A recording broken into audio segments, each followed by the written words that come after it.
in the water in this lineup. We're not far off the start of the first quarterfinal of the men's round. We'll need you to make your way straight in, please. Thanks very much. And again, kicking off the morning just after 8 a.m. for men's quarterfinal number 1, where we'll see Gabriel Medina taking on Adriano De Souza, a true flash in the Titans to a Brazil final.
Adriano De Souza makes his way down and drafted up. Adriano. So gearing up to this first heat. Gabriel's already made his way out into the water for again surfers. Let's see this line up out and turn up.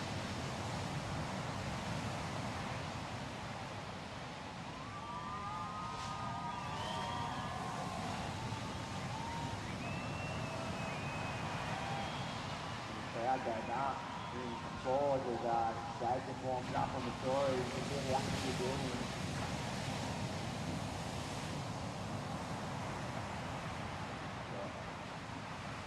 What a feeling, we've got an incredible day in front of us.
I didn't like his surfing when he first got on tour, but now he's like, he got way better with his tour, so.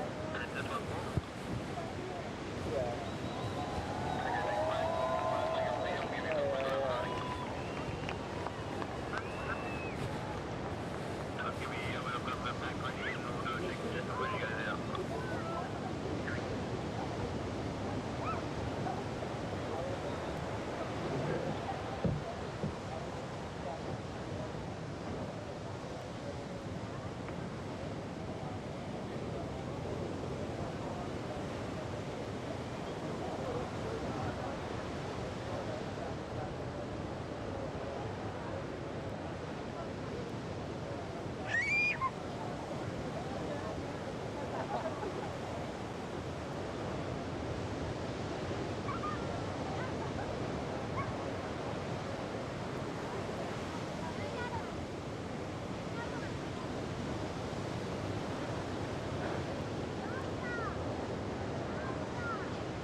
I've been having this vision. I've been having this vision. Either rise or you fall. I'm on a mission, bringing my dreams to fruition. I ain't playing at all. Bring out the body bags. I'm about to kill them, deliver them to the mortician. I gotta do what I gotta do. That's for my face, back in my face. I gotta do what I gotta do. I pray to God, He never came. I'ma do me, I'ma do me. That's in my blood, I never change. That's in my blood, I never change. That's in my blood, I never change.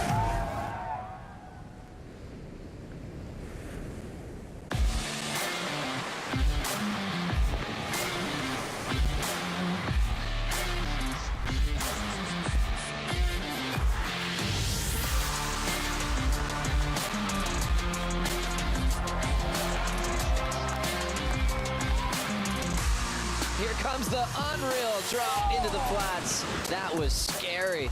Here goes Morgan. Gets into that closeout nice and early. There's something about his approach that the judges are loving. Two of the best goofy footers we've ever seen on the CT. But here goes Ryan Callanan, taking this one through to the inside.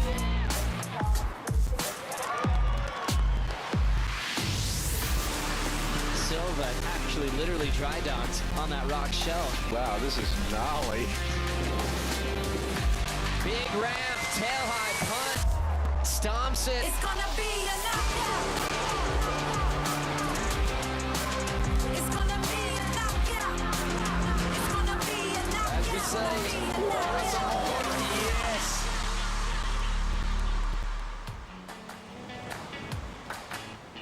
Good morning once again from Merriweather. We're here for the Rip Curl Newcastle Cup presented by Corona. The world's best getting here nice and early to get eyes on the conditions. The quarterfinal matchups are established for the men. The semi-finals are set for the women. And we're seeing world champions. All the Brazilian world champions are still in the mix on the men's side. The Super Grom, the local boy, Morgan Sibley. Well, he's getting set for a huge clash with another Merriweather local in Ryan Callanan. That's going to be fantastic to see. But a nice crowd building here at Merriweather. They love their surfing, and they're going to get treated to a special show today. Ronnie Blakey joined by a Championship Tour surfer, Richie Lovett. Great to see you, Rich. Thanks, Ron. Morning. Exciting morning. Finals day. Always a cracker. It's going to be fantastic, man. The matchups on the men's side in particular, these first two quarterfinals are two of the best we've seen. Absolutely. We've got the two Brazilians, Adriano and Gabrielle, going to go head-to-head, and then the local showdown between Morgan Siblick and Ryan Callanan. That's going to be a hometown favourite, and we know that one of them will be in the semi-finals. Well, let's have a look at the lineup for the quarterfinals for the men. We mentioned those first two heats, plenty to come on the bottom half of the draw as well. It's been a good event for the Brazilian contingent, and they're going to be hard to stop. Italo's going to face David Silva in that third quarterfinal. And Conor Coffin getting the jump on Jordy Smith in a close one yesterday. He'll be up against Philippe Toledo, who grinded his way into the quarterfinals, but earlier in the event, Rich put together a couple of the best waves that we've seen. Absolutely, and just looking at the draw overall, 5 Brazilians, 2 Aussies, and one alone American down there at Conor Coffin. So can he break through and upset all the bigger names? Beautiful conditions yesterday afternoon for the quarterfinals for the women. Big matchups on the top side of the draw. We saw the underdogs, the dark horses, get the jump on established pros, and we're going to see Isabella Nichols taking on Keely Andrew in semi-final number 1. Carissa Moore, she was the big story yesterday. I think it's the best aerial we've seen from a woman, and to make it even better, she did it with the jersey on, so she is going to be hard to beat. Yeah, that manoeuvre resonated around the surfing world, and so impressive, and we called it the best manoeuvre ever, best air ever done by a woman in competition, and perhaps that's going to encourage more of that progressive approach. We are psyching up. The quarterfinals are just around the corner. Like when you overcome yourself, you know, I was losing the heat.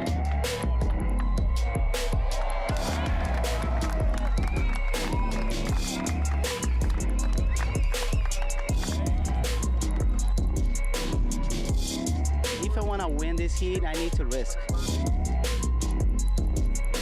My end will be very soon, so I just take the most.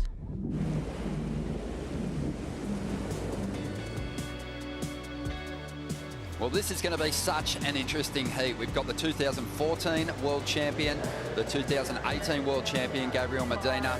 He is going to be hard to stop. But Adriano De Souza, the 2015 world champ, he is looking like a different competitor. He's got that competitive fire back. I think announcing his retirement at the end of last season, September, was a smart move. It's given him a chance to just gather a bit of that passion, that real hunger for competition. Well, I think it's taken a bit of pressure off Adriano as well, because he's not thinking about requalification next year or any of those thoughts. It's all about what's happening in front of him, thinking about the moment, as he said when we had him in the booth here the other day. But he's got a big moment right here against Gabrielle, and he knows he's going to have to be totally on to beat Gabby. You know, looking through the draw, Gabrielle really hasn't put an excellent number on the board in terms of a heat total yet. He hasn't gone up into that 16-17 mark where he likes to be. So, you know, he's going to be bringing it this morning as well, and he'll be a little bit intimidated by Adriano, I think, just by the pure fact that these waves are really suited to Adriano. That open face carve. We've got a really dynamic battle with the goofy footer up against the natural footer. 2 world champs out there in the lineup, and another world champ, the 2012 world champion, celebrating a birthday today. A big shout out to Joel Parkinson. Hope you're feeling okay this morning, mate. There was a few celebrations last night, and we were lucky to have Joel down here just the other day, but he jumped on the freeway, wanted to get home and celebrate his birthday up in the Cooley area. Well, that's right. Well, 28.5 minutes to go here. 30-minute exchanges through the men's quarterfinals. And you know the drill. These guys are looking for 2 excellent scores. They can ride as many waves as they want, but they're looking for 2 big numbers, and I think they're going to need it to overcome each other. But both these guys, I think, have a reinvigorated hunger for competition this year. Obviously, Gabriel Medina wants that 3rd world title. Adriano De Souza just wants to make something of this final lap on the Championship Tour, and here at Newcastle, he's turned things around. Here he goes, the first wave of finals day. De Souza floats up into the hook, pushes hard on that back foot, and this is a nice ride, flowing beautifully through to the inside. Plenty of variation there and a solid finish. That's going to feel good. And De Souza standing tall and proud. Love it, and that is just an indication of how he feels the ride went, and put together really well. When I think about that ride, there wasn't really any mistakes, no little glitches, very smooth in the transition, and some major manoeuvres. The second one in particular for me, Ron, was the money turn. And then we saw Gabriel Medina on the outside there, just catching a bit of rail, just getting pushed down by the lip of that wave. We'll get back to that takeoff point and regather priority here, but 27 minutes to go. De Souza is going to get the jump on the opening exchange. Yeah, great ride to open things up, a settler, as we say. We look at the replay here of Gabrielle, just, well, going over the handlebars there. He was perhaps in 2 minds, but it was Adriano who really set things alight. Goes for the big roof floater there. Very trademark move for him, and then that second snap right in the pocket, gets the big wrap again, back into the foam, and drives down the line, and a clean finish. You could see there he wanted to complete the ride and then stands tall. So this is a confidence builder, certainly at the opening stages to this heat. Just beautiful form there. You can see just staying right on top of his board there as he glides off the lip, and then this turn there, the back arm goes down, slams on the back fins, and then drives straight into this bottom turn. Beautiful, nice and low, and then driving off that inside rail, that heel side rail. Smooth transition, sets up the last turn, and you can see just projecting out of the lip there, staying away from that explosive white water behind him. Great first ride for Adriano. When Adriano starts to compete with a bit of purpose, you know, he's really difficult to beat. He's looking like the Adriano that went on to world title glory in 2015. And I think since that moment, we saw Adriano uncharacteristically starting to fall a bit, not finishing off rides as consistently as he had in the past. But, you know, he's got that hunger back. That was a great opening ride. I think it'll score pretty well. They've got to leave some room in the scale with a surfer like Medina out there. You just know that he can turn in something near perfect with a single manoeuvre. Yeah, I'm gonna say it's probably a 1/2 or around that 6 mark. That'll set the scale for the day basically. And well, don't forget either that Adriano had that pretty significant injury a few years back, and he came back, did the work, and well, now he's announced that he's going to be on his final year, and would love nothing more than to get an event win as his final farewell. Get Richie Lovett on the judging panel, folks. A 5.67, right on the money there, Rich. Let's check in on what's to come here on finals day and get a better idea of the conditions with Stace. Thanks, Ron. Jesse, we made it. We did. We're here. Obviously, we've got the men in the water right now, but this is going to be finals day for us. So we're going to run straight through. We've got men's quarters followed by women's semis, and on we go to a champ. Yesterday, you made an amazing strategical decision to go on hold. Do you anticipate that again today? You know what? It's an interesting question. I think that we might actually be lucky today. The swell's a little bit bigger. You can tell there's a bit more energy in it, and it's also a little bit of a different direction. So I'm actually anticipating that we won't need to go on hold, and that was kind of why we went on hold for that little bit this morning to make sure we got the best tide for this shorey. Awesome. Well, yeah, yesterday turned out to be a fantastic day, and I know we're all looking forward to the same again today. Oh, for sure. I mean, look, yesterday, Carissa Moore's air, I mean, like, what a statement from her, and what a way to put the rest of the tour on notice. But, you know, it's also a big statement from us, you know, do a really big air and we're going to reward you. So I'm going to cross fingers that we get a couple more. We can only hope. Thanks, Jessie. Bye. Good on you, Stace. Have a great day out there in the field, mate. We've got Gabriel Medina here trying to find an answer to De Souza's opening ride, the 5.67, waiting on scores to come through. Rich, your thoughts? Who wins that opening exchange? I'm actually going to give it to Gabrielle, I think, just because of the critical nature of those backhand turns. The repetition, 3 in a row, but very, very smooth. Watch this. Not as big as Adriano's wave, but straight off the bottom. Gabrielle, very critical in the pocket, times that second one perfectly and gets a very strong finish. Puts the board up at 12 o'clock, the nose heading directly up into the sky. This is a great angle here.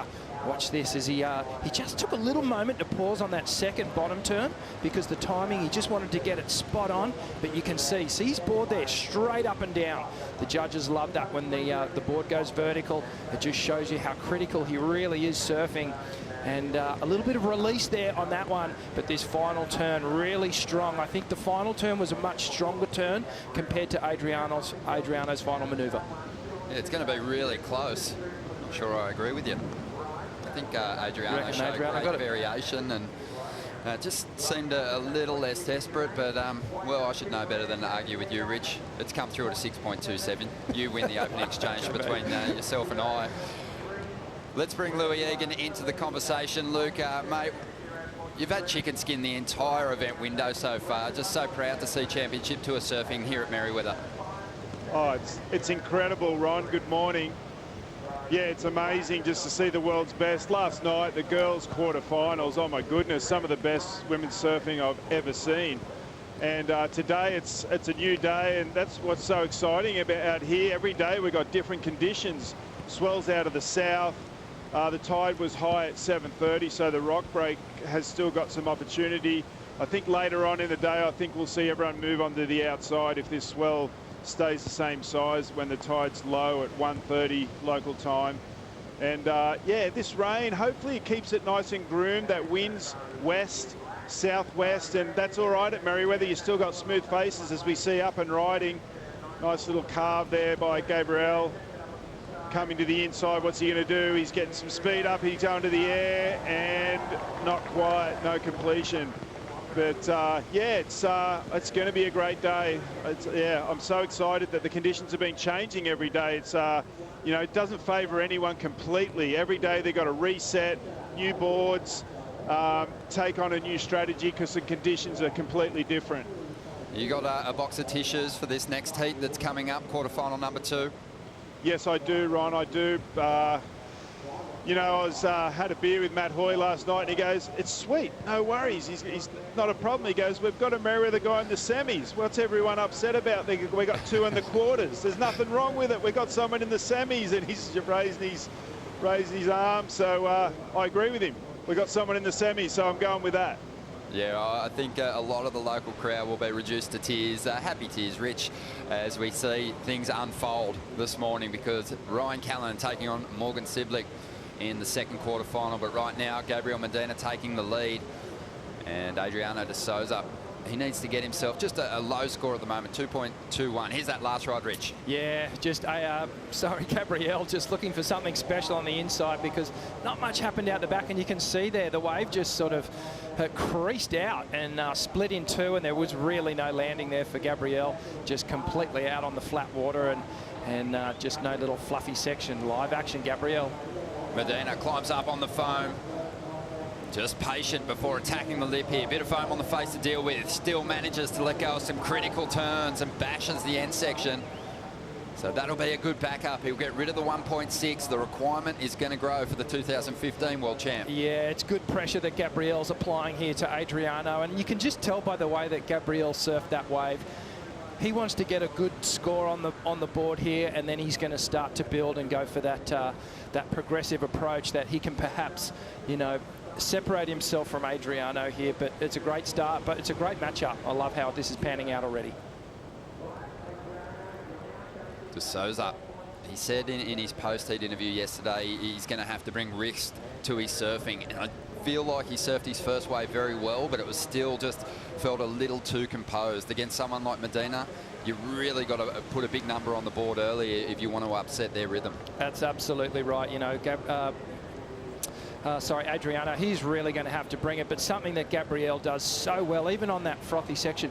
Watch how he squirts out of the turn at the top. He drives out of it with speed, and that gives him the ability to throw so much spray and just make those maneuvers look, you know, bigger than they actually are sometimes.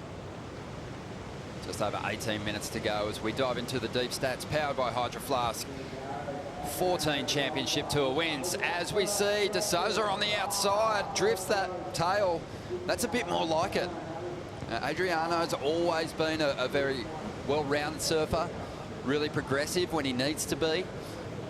He knew he only had that one big section to work with there, and he threw everything at it. And although it's not going to convert into the number he needs to get into the lead, I like where his head's at, Rich. Yeah, it's a really good sign that Adriano is ready for anything, and he's rising to the challenge here, because let's face it, you know, Gabrielle on paper is the favourite to get through this heat, just on form alone. But let's see what happens here. Kind of got a little chip shot into this one, drives with so much speed off the bottom.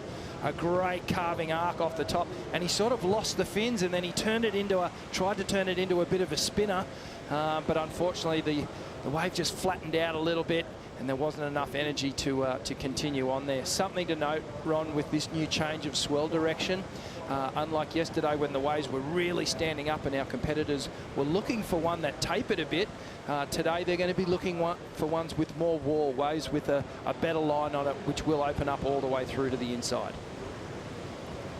17 minutes to go here. Medina getting the lead with a 4 on his last ride. De Souza, that last ride's not going to factor in, obviously, but he's still looking for a 4.61 to get into first. Laura Enova out there enjoying the water. Laura, a little bit cooler than yesterday. Yes, guys, out the back with Dometic. We've got a bit of rain. We're going to see that westerly wind keep huffing and puffing up throughout the day, which I think will be good. It's going to make it colder for me out here, but it's going to clean up the waves, and, you know, it is chunky, though, and we are seeing a bit of a reverse rip running out. Gabby just got his second wave a bit wider, and now they're both out the back now. Laura, we're obviously watching that front on angle. We do get the water angle occasionally. We'll come back to you in just a moment as we see De Souza now looking for that mid-range 4 to get himself in front. This wave's just going to fizzle out. Medina out the back. He'll get priority now. But Laura, obviously watching on from the beach, you know, we're able to get a close look at the competitors. But you're right out there in the lineup. What are we missing that you're picking up on out there? Well, yeah, I think the main thing is there is big wash-throughs coming through, and in between that, the boys are searching for the waves that are just hitting right on the rock. Oh, God. And yeah, basically, the ones that hit on the rock are obviously the best waves, but they're few and far between. But when they come through, they're chunky, they're awesome, and yeah, the shore break is still the shore break of doom today, so I think we'll see everyone attack that. The ski driver's got you hanging right on the edge there, Laura. Finals day, baby. Yeah, best seat in the house. Laura Enova, Championship Tour surfer. She'll be competing as a wild card at the next event, the Rip Curl Narrabeen Classic, where she's had great success in the past. And, you know, I think it's always danger signs for the Championship Tour, Rick, when a wild card with so much CT experience gets the call up. We're going to see it on the men's side as well. Mick Fanning announcing yesterday that he'll be competing as an event wildcard down there at Narrabeen as well. Great conditions at Narrabeen yesterday. The bank's looking fantastic. It's shaping up to be a great contest. As we throw our attention back to the lineup, De Souza up again, chasing that 4.61. Trademark De Souza rail turn to get started. Rolling through to the inside, whipping the tail around, just pushing a little bit harder on this medium-sized ride. Gets the finish. He's got that fight back. But Gabrielle's going to get a much bigger wave on the outside. Just transitions to get down the line. Beautiful float. Runs into trouble trying to stick that one, though. Yeah, just unfortunately not navigating through that floater, but a nice wave for Adriano. I think he might just get that 4.61 requirement. But it's, as you highlighted there, Ronnie, just tweaking those turns ever so slightly right at the end, pushing that little bit harder, just releasing the fins. And it's those little extra 1%ers that he needs to bring today if he's going to take down Gabrielle Medina. 14 minutes to go here, and the Brazilian world champions are at it. Adriano De Souza still chasing the lead as Ryan Callanan gets set to hit the lineup.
The Rip Curl Newcastle Cup presented by Corona is brought to you by Rip Curl, the ultimate surfing company.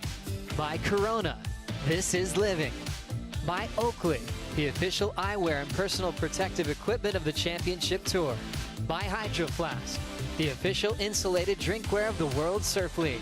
And by Destination New South Wales, strategic sponsor of the Rip Curl Newcastle Cup. Some beautiful visions there of Newcastle, and we want to pay our respects to the Awabigal people, past, present and emerging, and the Warramai clan and also neighbouring country. We thank you for having us.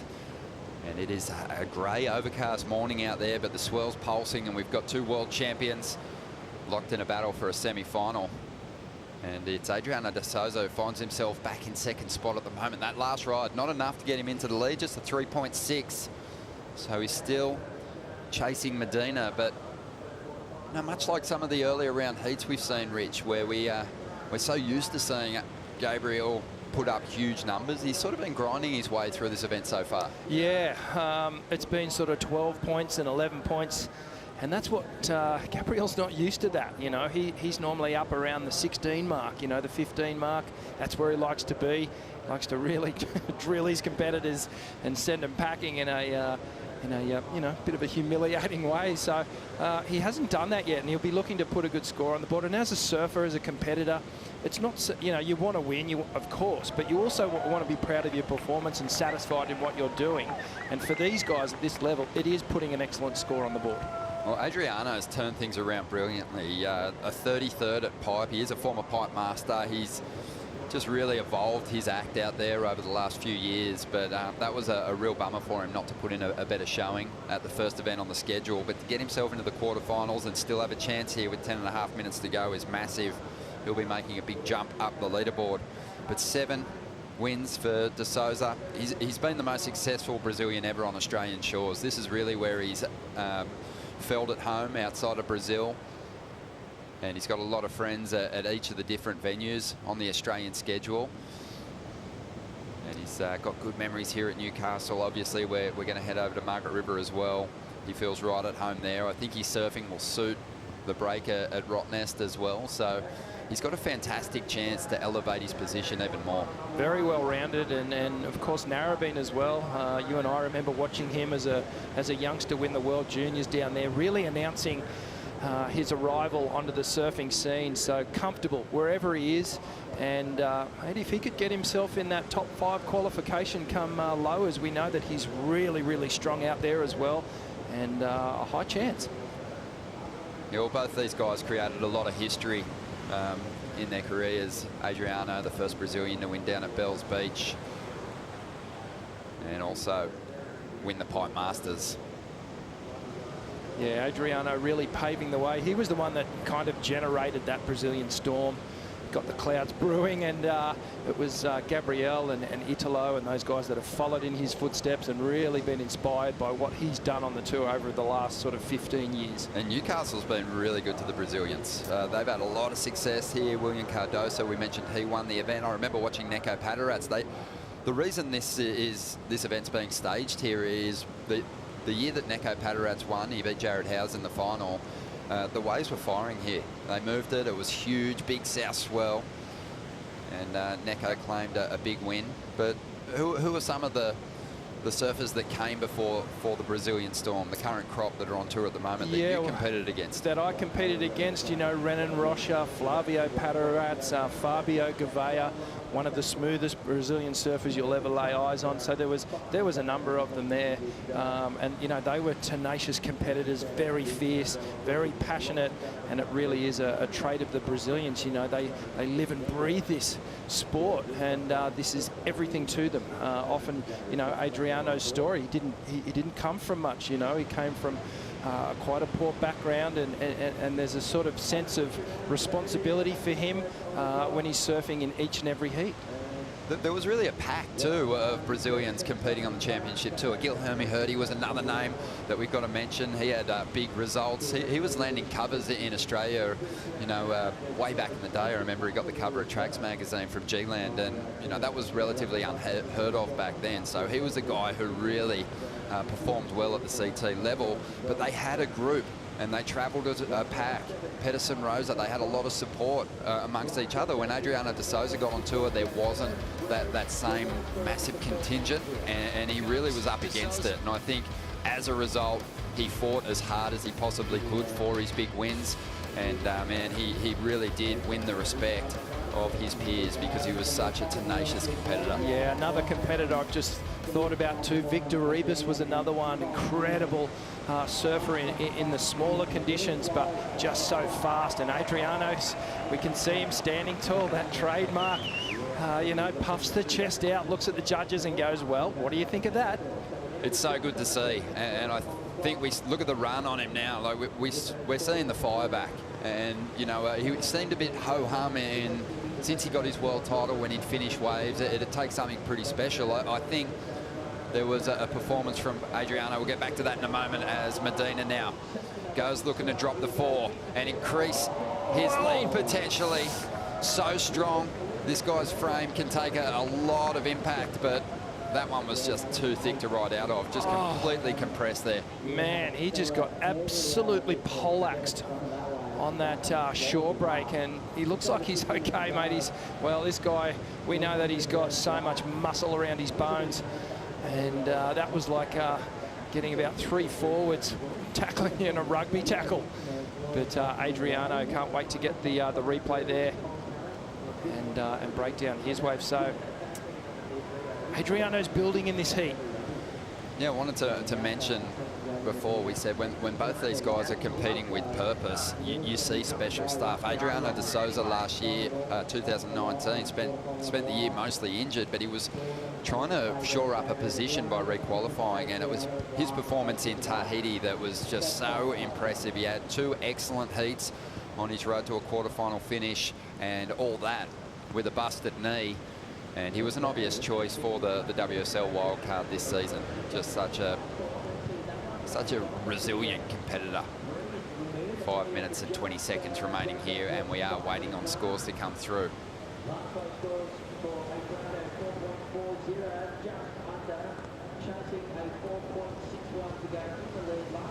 It is finals day here at Merriweather for the Rip Curl Newcastle Cup, presented by Corona. For those of you joining us on FS2, welcome to the show. 2 world champions fighting it out for a place in the semis here. De Souza on the replay, getting a lot of work done. And the number came through at a 4.4. He's after a 4.61. Yeah, ever so close. And then Gabrielle just with the long lip float, the quick check. Oh, and it just gets swallowed up by that crazy section on the inside. The short break of doom just swallows him up there. But Adriano only the 4.40. And as we see another replay of Gabriel Medina, just the bottom of that thing just totally below sea level, and just swallows him up. He's lucky, very lucky not to break his surfboard there. How apt. The sign there, you could see that was just a terrifying section to try and roll out of, but Medina's just strong enough. Those legs are just unbelievable, just so powerful, but not even he could handle that, but he did. avoid injury. Yeah, absolutely. And looking back at Adriano's 4.40, you might be thinking, why? Why didn't he get the score on that? He had a couple of good turns. But if we can key the replay again, you'll see that Adriano was just putting his turns there. He wasn't driving through them. There wasn't much spray coming off the board. He was just going through the motions, so to speak. There wasn't one dynamic turn where he really ripped the top off the wave. It might have felt good for him, as we can see the replay here. So this first turn just sort of gets up and under the lip. The second one as well, just sort of taps it, pivots around. He wasn't really grinding through it, driving through it with a lot of speed, and went through the motions. It felt good for Adriano, but just explaining why that didn't go any further than a 4.4. Adriano's had a bit of an up and down kind of career as far as the leaderboard goes. He's obviously got the world title. He's contested world titles a couple of times, but he's also had years where he's fallen off pace. Gabriel Medina has been in the top 3 for 6 years. He's been contesting world titles for 6 consecutive years. No one else on the championship tour can boast that. Phenomenal. But the amazing thing about Adriano is he holds a great head-to-head record against Gabriel Medina.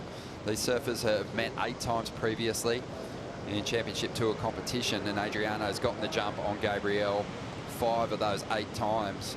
Most of them, though, coming pretty early on in their career, where Adriano had really established his dominance on the championship tour. He won their first 4 exchanges before Medina was able to wrestle one away from him at his pet event over in France. But it just tells you that, you know, Adriano is someone that the other Brazilian surfers on tour really revere. They call him the captain. Yeah. Yeah, well, you know, Adriano would have gone into this matchup against Gabrielle thinking, I can win this, I can do this. As we see Gabrielle quicken it out. All of a sudden, we're under 2 minutes to go. This heat has just flown by the wayside, and Adriano's in a good position here. He's got priority, so he gets first choice of whatever wave comes through, and he doesn't need a big requirement here. That 4.61 has been elusive over the past 20 minutes, but he might get another opportunity. Gabrielle, on the other hand, he wants to put a little bit more airspace between the two. And this is where Medina's so dangerous. Even without priority, just charges through to the inside. This wave's a bit wobbly, and he's trying to just make something out of nothing. He wants to push this requirement as high as he possibly can by bettering the 4. De Souza on the outside. This might be his last opportunity. He's going to kick out. He doesn't like the look of this one. So Smart still move. looking for the 4.61. Smart move by Adriano, just identifying that wave. Didn't have the opportunity that he needed to get that 4.61. Will Gabrielle better his 4.0 and put a little bit more pressure on Adriano here with just under a minute to go? I'm not seeing it better than a 4, Ron. I think there was just that little glitch in between. There wasn't enough clean finish on that wave. Well, 45 seconds to go here. Medina's unlikely to get back to the takeoff zone, but he just wants to stay in this lineup and probably just put himself in the eye line of Adriano De Souza as he makes his way through to the inside. This is going to be a close one. At the start of heats like this, if you said to Adriano, hey, with 30 seconds to go, you're going to be chasing a 4.61 against one of the most dominant surfers of the last decade, he'd probably take it, but he needs a wave. Yep, it's all going to come down to the ocean here if it produces something for him. We know that 4.61, it's not a big score. 2 big turns will do it for him. But it looks like the ocean is just not going to send him anything. And, well, Gabby on the inside. Well, he just went looking for the left shore. He still knows that he can get something pretty unbelievable on the board.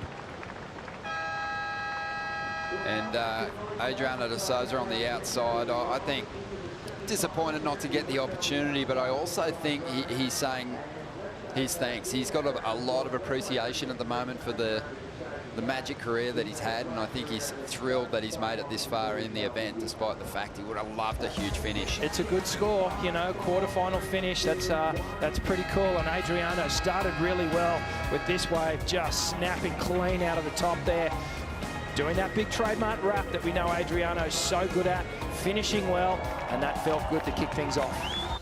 Yeah, watching the Harvey Norman recap, you just got to reflect on that ride and wonder if against someone like Medina, De Souza put enough into it. I mean, he surfed it beautifully, but as he said in his post-heat interview after the 4th round, you've got to take some risks against someone like Medina. Yeah, absolutely. And Medina does what Gab does, and just built strong, came up into the heat, started putting some decent numbers on the board, and just so tenacious with the way he competes. He knows what to do to get through, and doing just enough there. Perhaps he'll go back and reflect and go, maybe there's a few things I could clean up in that performance. He's going to get the opportunity in the semis. Close heat. We've got a big one just around the corner here at the Rip Curl Newcastle Cup.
Just making heats here at home. Every time you win, it feels like you win in the comp.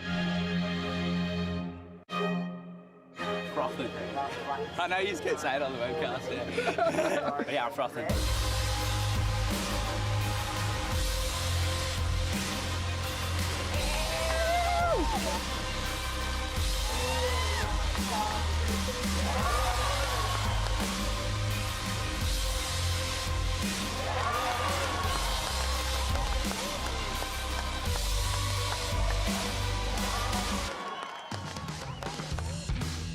How good is this? Quarterfinals underway here on finals day, and this is the big one that we've all been excited to watch unfold, especially the locals here at Merewether. Morgan Siblick, the super rookie, taking down John Florence earlier in the contest. He's had a magic run to get to this point. And Ryan Callanan, born and bred Merewether local, he's out there too. And he actually has a score on the board. And taking off now, and tucking into the barrel. Will he find the exit? He does. Works one off the top. And rolling through to the inside. Didn't quite get the completion, but the points were already on the board. And that number coming through at a 5.5.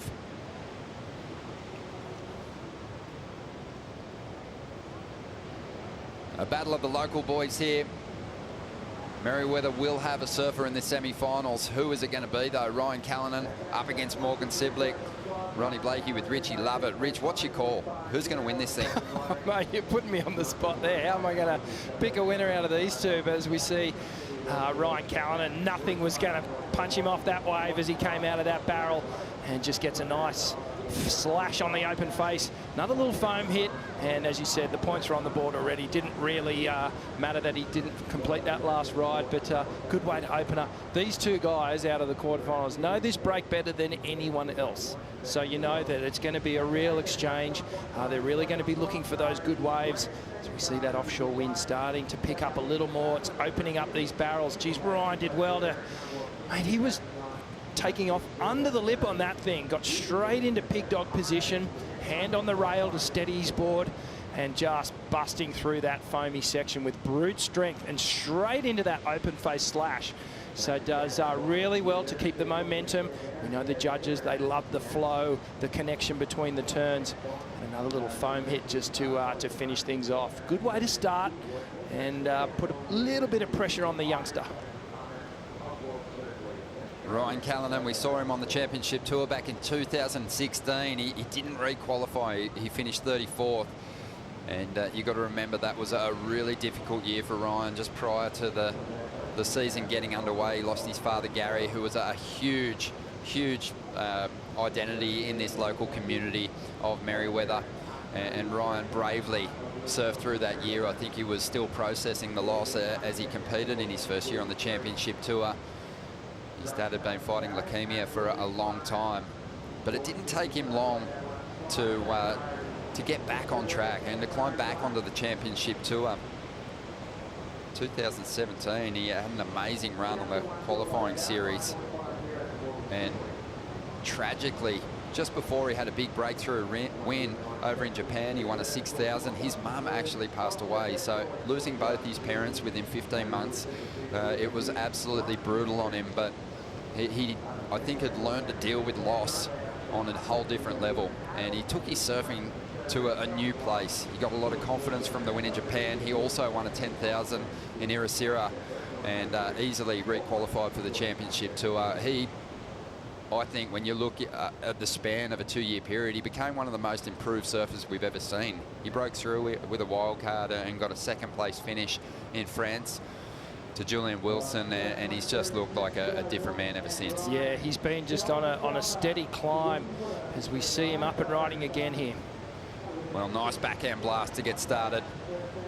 An extremely progressive surfer, but I love it when there's some size in the conditions and Ryan can really start to lay down those big, deep lines. Yeah, and just coming back to your question, Ron, I think I am going to go with Arkal in this heat, and I'll tell you why. Because he's on his backhand, and I feel like with the conditions the way they are, Ryan's going to be able to come a little bit tighter, squarer off the bottom, go deeper on his bottom turn and get right up into that critical part of the wave. So just if I had to pick a winner, I'm going to go with Ryan. But, you know, back to the rap that you were giving him, just what an amazing achievement to be able to do what he's done. Here goes Morgan. This is his first ride. He's got that front foot heavily strapped. Broke his pinky toe last Tuesday, but it hasn't slowed him down at all. In fact, it seems to have just ignited something in him. And you talk about the improvement in Ryan's surfing. Well, this kid used 2019 to great effect. He just looks like a completely different guy. Laura Annova watching on. Laura, what a heat we have. Wow, guys, Newcastle is just showing up in such a huge way today. The balconies on the houses on the hills are packed. I'm surprised there's no one on the roofs. It's just so incredible. These boys are showing up for the Steel City, and I really do think it will be whoever gets that best double up today. And yeah, we'll see if Morgan can find one like he has the last few days. Laura, you've watched these two guys the past couple of years. I mean, Ryan's improvements, his evolution has happened kind of gradually, but Morgan, he has just come from nowhere to really put himself on the map. It's so incredible. I mean, even the postcards from Morgs was the first, you know, the first thing I watched of Morgs this year, and I was just stoked that he had some guinea kittens, and he's just a hilarious character. And, you know, Ryan's always been one of the kings of this town, and every time we come here, it's just so good to see him. So, oh man, the crowd's going wild, and I wouldn't want to, you know, I think either way, they just want these two in the final. It's not going to happen today, but this is pretty cool. Yeah, they definitely take one. For sure. Just under 21 minutes to go, and Ryan Callanan holds a lead at the moment. Morgan put a 3 on the board for his first wave, and conditions seem to be cleaning up a little bit. Luke Egan is watching on and loving everything that he's seeing at the moment, no doubt. Yeah, looking good out there, Ron. I'm going to have to go with Rich. I'm going to go with Arkal in this one. Purely the fact that Arkal has just surfed the rocks more than Morgan, purely of age, and a few more man-on-man heats. He's looked really strong on these first few waves, and I think he's going to be able to pick the diamonds out there. There's a lot of waves coming through with this south swell that it's a little bit fat and running a little bit wide of the reef. and I think Ryan's going to know the right ones to go in these tricky conditions. Luke, it's been a great showing for the locals. We'll get back to you in just a moment as we see Morgan taking off, finding a nice little cupped out face, but this one's going to fade away, just shoulders out there. But it's been a great show, Luke, for the local surfers here, and they've all done a great job of putting Merryweather's heritage on the map. Oh, it's unbelievable, Ron. Like, you know, win, lose or draw today. They're so proud of these two guys. They've put up some of the best performances of the contest. And what more could Merryweather Surfboard Club ask for is their two top surfers in the CT getting their best results of the year right out here at Merryweather. It couldn't have, you know, you couldn't script it any better. We're going to have a guy in the semi-finals and even maybe a win today. And if that happens, it'll be a public holiday in Newcastle. It's going to be huge. So many great surfers from this region, Rich. Matt Hoy, obviously Nick Wood, who was just 16 when he won a championship tour event. Still blows my mind every time I think about it. Mark Richards, the 4-time world champion, but even below them, you know, is a bunch of surfers at a world-class level. Simon Robinson, Chad Edser, there's so many. Trav Lynch. There's Trav Lynch, Mitch Ross, who's working with Carissa Moore. He's, you know, obviously that has been a really successful partnership. But you could just keep racking off the names. Michelle Donahoe, she had success here at the QS event at the CT level, and it was great to see Philip Anderson in the women's contest as well. Ryan Callanan up. This is wave number 3, trying to get rid of a 1.97 with this one. Ryan just so compressed, just ready to pounce on any scoring opportunity out there. Yeah, he really manifested a score out of that thing. And Ryan, picking the right wave again, where he can put on show that backhand whip that he has, and doing a little run up the beach now to reposition himself. Equipment's been a big factor in this event. Stay so many different days here at Merryweather. Yeah, that's right, Ronnie. Down here with the BF Goodrich pit check. I've got Ryan Callanan's backup board. To be honest, I came looking for Ryan's coach, Dog Marsh, but apparently I'd get more chat out of this surfboard than I would out of Richard at the moment. So here I am with Ryan's backup board, and his board that he's on now is just the same as yesterday. Interesting thing to note, the runaround here, Adriano used that to really good effect in the last heat. However, I think he might have cut his run a little short, and I'm surprised to see all 3 fins in his board. We'll see if Ryan can handle this one a little bit better. But you're right with the crowd and the fantastic surfers from Newcastle, and it's actually awesome to see most of them here. Just to my right, Julian Wilson, up behind me, Matt Hoy, Craig Anderson, Mark Richards. This heat has certainly won the town over, and they're all down here in full force. Yeah, they've got that winner going through to the semi-finals no matter what. Just under 17 minutes to go here, and Ryan puts a 4.83 on the board. So Morgan Siblick, who's really led from the front through each of his heats on his way to this one, he's after a 7.34 now. So we'll see how he deals with chasing down a lead as opposed from holding onto it from the start. Interesting point you make there, Ron. He's started with a bang in every single one of his other heats, put a big number on the board. This is a little different now. Ryan's been the one who's set the tone for the heat, come out with a decent number, and he's put another okay number on the board. So let's see how this kid can handle the pressure. 16 minutes to go. You think about big moments in the history of this city, of this town, and well, I think the wins down at Bells for Nick Wood and Matt Hoy, they were huge. 97 was a big year, as we see the replay of Morgan's ride here. Yeah, just this one turn at the closeout section, a beautiful turn that it was. That's trademark Morgan Siblick that we've seen over the course of the competition. But didn't get that outside turn, Ron, so that it's not going to go very high. Yeah, just back to 97. Hoyo won at Bells, and then the rugby league team, the Newcastle Knights, they got the premiership that season, and the town just went into full party meltdown. Andrew Johns, regarded as the greatest player in the game of rugby league, the 8th immortal. Yep. He's a huge surf fan, and he reached out to me last night. He was so excited about this exchange, and they're so proud. He really wants Ryan to go on and win this contest, just knowing the family so closely. It would be an emotional victory, and it would be a big one for the city. Yeah, it would be a massive one, and you know, I think majority of the crowd is probably going to be on the side of Ryan, just, you know, with everything that he's been through, and you know, he's been going through the tour and building, and he's really earned this place right now, this moment right now. The youngster's still got a bit of work to do. 14.5 minutes to go. He's not out of it yet, Morgan. He needs a 6.67. His last ride came through at a 3.67. That's his best so far. Let's hear from our first semi-finalist now with Stace. Gabrielle, you and Adriano, obviously two of the best surfers to ever come out of Brazil, and it's awesome to see the respect you share for one another, but you must be stoked to even up the numbers there with Adriano and get one back on him.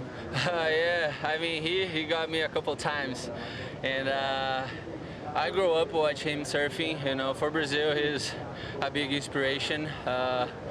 He works very hard, and I'm just a big fan of him, you know. And like, I was just a kid that I was dreaming one day to be with these guys on tour, and today I'm blessed to have his friendship and compete with him and learn with him, which is great. And yeah, I mean, quarterfinal is always a good result, and yeah, that was a hard one, even because the waves too, you know. And I know how competitive he is, and yeah, I'm just happy to make through, and I know it's his last year on tour, so I felt honored to be in a heat again with him. For sure. Talk to me about growing up. You obviously grew up in Maresias there in Sao Paulo. It's a pretty wild beach break, not too dissimilar to this. You're looking really comfortable out there. Do you think that's leaning into your favour now with these wild conditions? Yeah, I mean, it's tricky, but it's tricky for everyone, you know. And yeah, Brazil, we have a lot of waves like this, and just to have my board on my feet gives me confidence, you know. And I mean, I just want to surf, really. Like, I want to get like a proper wave and just let the surf go, you know. And but yeah, we have to deal with anything. If you want to be the best in the world, you gotta surf anything. So feels good to make a heat, even the waves like this, you know, which is harder. Feels great. I feel I'm in shape. You know? Awesome. We really appreciate your time. Best of luck for the rest of the event. Thank you. Thank you, Stace. Gabriel Medina, second at the Pipe Masters, into the semi-finals here at Newcastle. He's going to be hard to stop as he charges to the top of the leaderboard. We'll take a quick break. More to come in quarterfinal number 2 right after this.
Yeah, this is our house.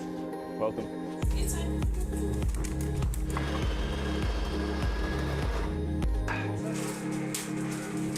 This is the one I'll hopefully ride when it resumes. I haven't ridden it for months, and I just get so excited to ride it when I can.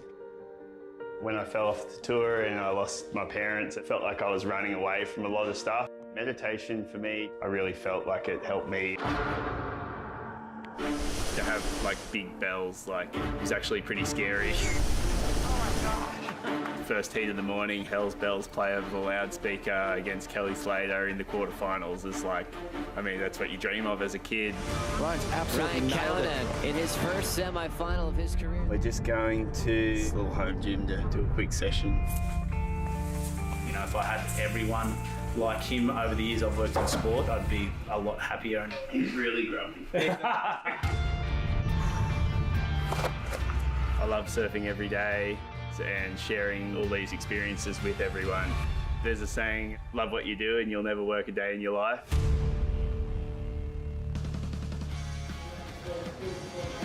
And you can watch that full feature at worldsurfleague.com. And if you want even more Ryan Callanan, make sure you check out Just For Now, the edit he put together with his good friend Jack Taylor. It was mind-blowing. Ryan typically not wanting to drop free surfing clips in the lead up to events, but I think it was a wise decision. It put the fear into everyone as we see Morgan Sibling trying to get himself into the lead here. Needs a 6.67 to chase down Ryan. Nice little finish. You can tell he's got this inside rock break well and truly figured out as we get down to the 9-minute mark.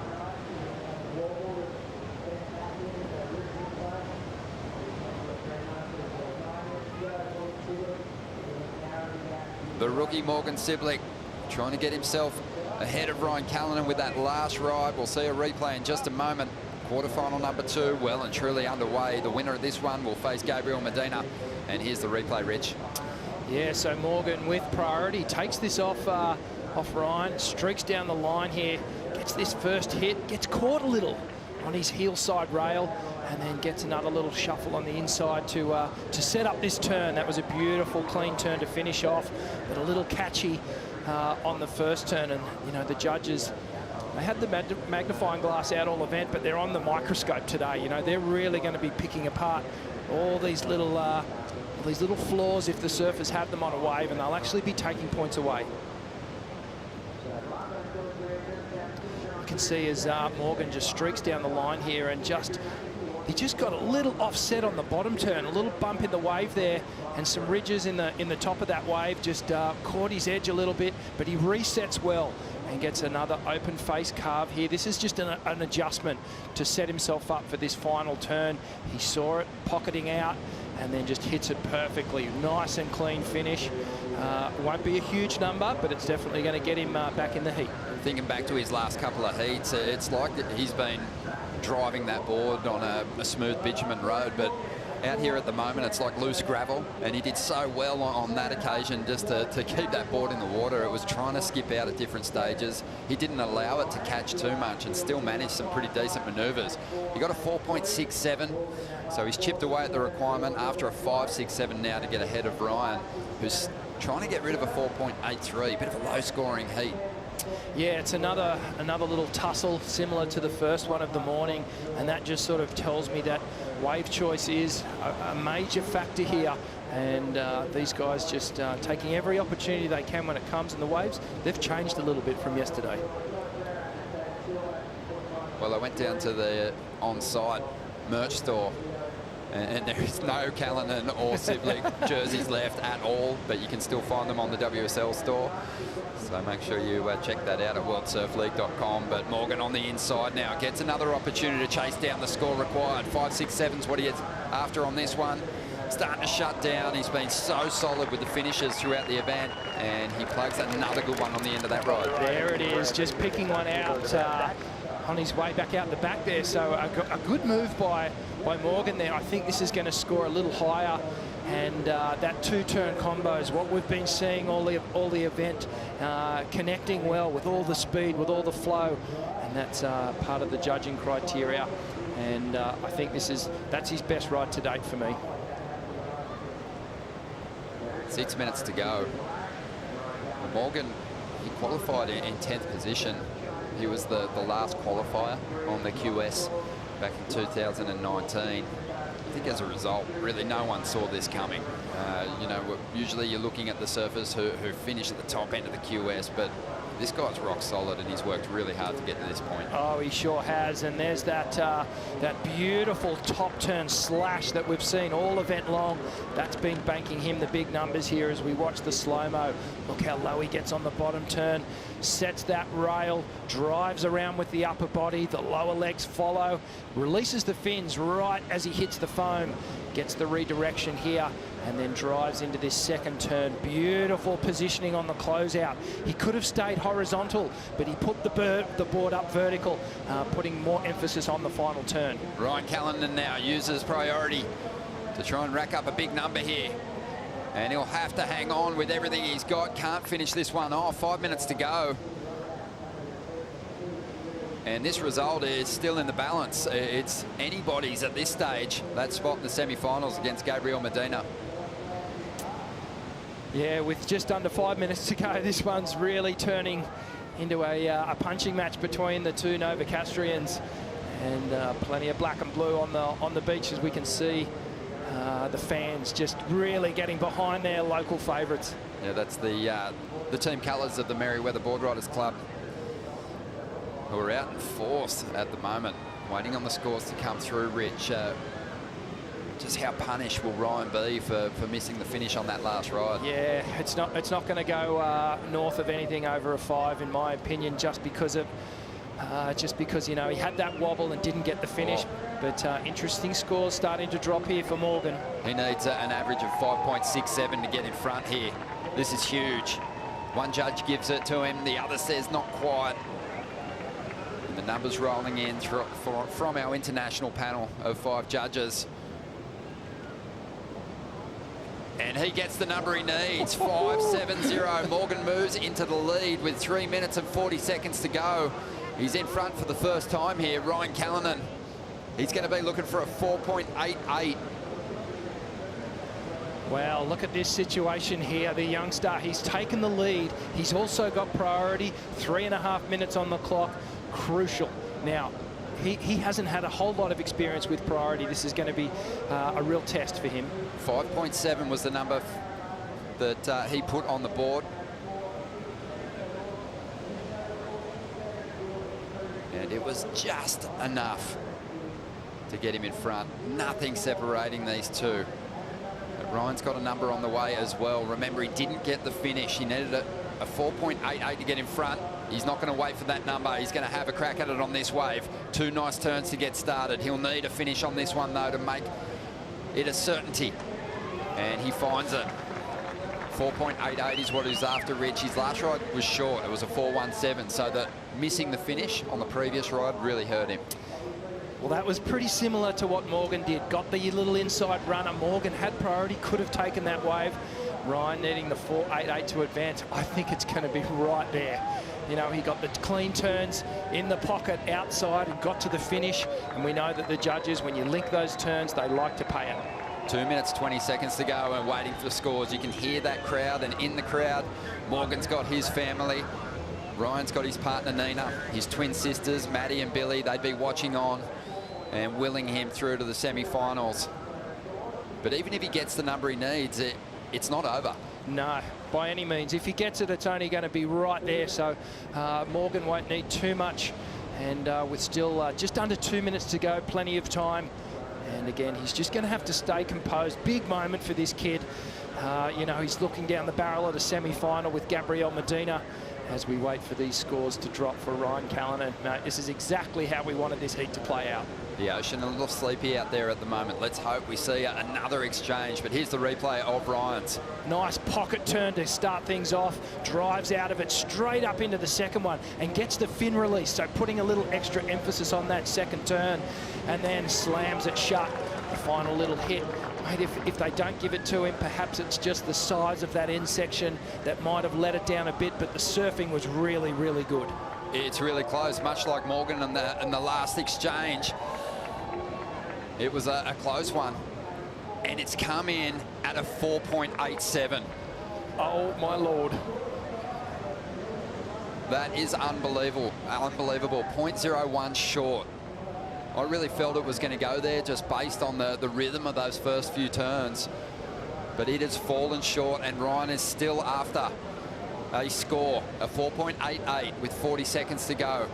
A little splash of the water there from Ryan. You can see the disappointment. And, well, the young kid, he's got priority, so he's in the box seat here. If a wave comes, he can control what's going on in the lineup. A huge moment here for the youngster. 0.01 short. It doesn't get any closer than that. That is unbelievable. 20 seconds to go. I can't see any waves coming in. Morgan Siblick's roll is going to continue here. The rookie is going to just get the jump. And when you look at the numbers, the actual heat score totals, it's a draw. And Ryan's had a draw in a big heat here before. It was in the final at Surfest. He lost out to Julian Wilson in the same fashion. It was only the fact that Morgan had the highest single ride of this heat that he has got the jump into the semi-finals. And Ryan's run's going to come to a close here. He'll be disappointed, but still a great performance here at Merriweather. Morgan, and he is going to be taking on Gabriel Medina now in the semi-finals. Let's dive into the Harvey Norman recap, Rich. It was a draw. Unbelievable to think that Ryan has had 2 draws out here. And look at this, he started with the full late pit. The pig dog came out and a couple of nice open face turns, and it was a real punching match this one. Blow for blow these guys went, with the lead exchanging multiple times. And you know, the pressure of the situation wasn't lost on them. They had all the home crowd fans just egging them on. Morgan started a little slow, a little different to what we've seen in this event. But picked things up in the final moments and came home strong on those 2 final waves. And it was this one wave in particular that he got on the way out. Here's where he started to put that fast, snapping turn on show again and gets the clean finish. Pretty much textbook what he's done every single heat to get through there. Ryan Callanan fighting back, and some nice turns in the pocket, really critical, getting the release. So I think they'll be talking about this one down at the pub for months to come, whether he got the score or not. Oh, they sure will. Incredibly close. As you said, doesn't get any closer. It was actually a draw. Both surfers finishing on 10.37, and in that situation, the win goes to the surfer with the single highest score. Morgan just getting the jump on Ryan. He had a 5.7. That was the biggest number. And that was unbelievable. Obviously, a massive moment for Morgan into the semi-finals of just his 2nd Championship Tour event ever. And he's going to have his hands full as we move into the semis, because he'll be taking on Gabriel Medina. I don't think Morgan can even believe what's going on here and just trying to process it. It'll almost be a little bittersweet moment for him. Obviously ecstatic to make it into the semi-finals, but obviously a little disappointed for his fellow Novocastrian to knock him out of the event too. He would have known how much it meant to Ryan. But look at this action here. As we head into the semi-finals, anyone watching on YouTube, please go to worldsurfleague.com and enjoy the rest of finals day. We'll take a quick break and bring in Joe and Bugs for the call.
For sure, I love the challenge. Yeah, it's make me more excited.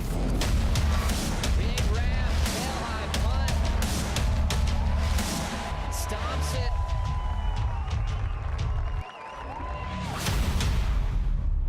Oh my God, I don't know. I just surfing.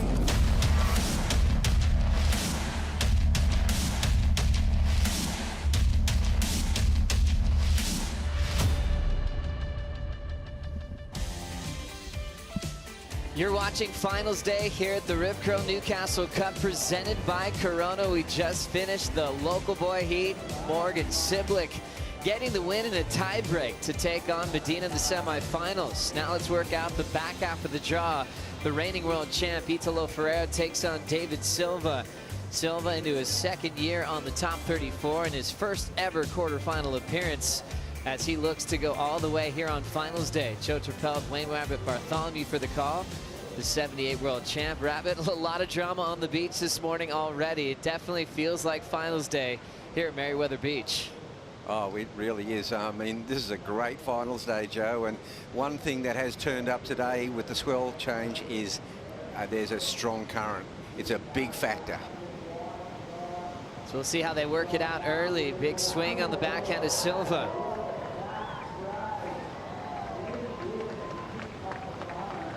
David Silva just stepping off.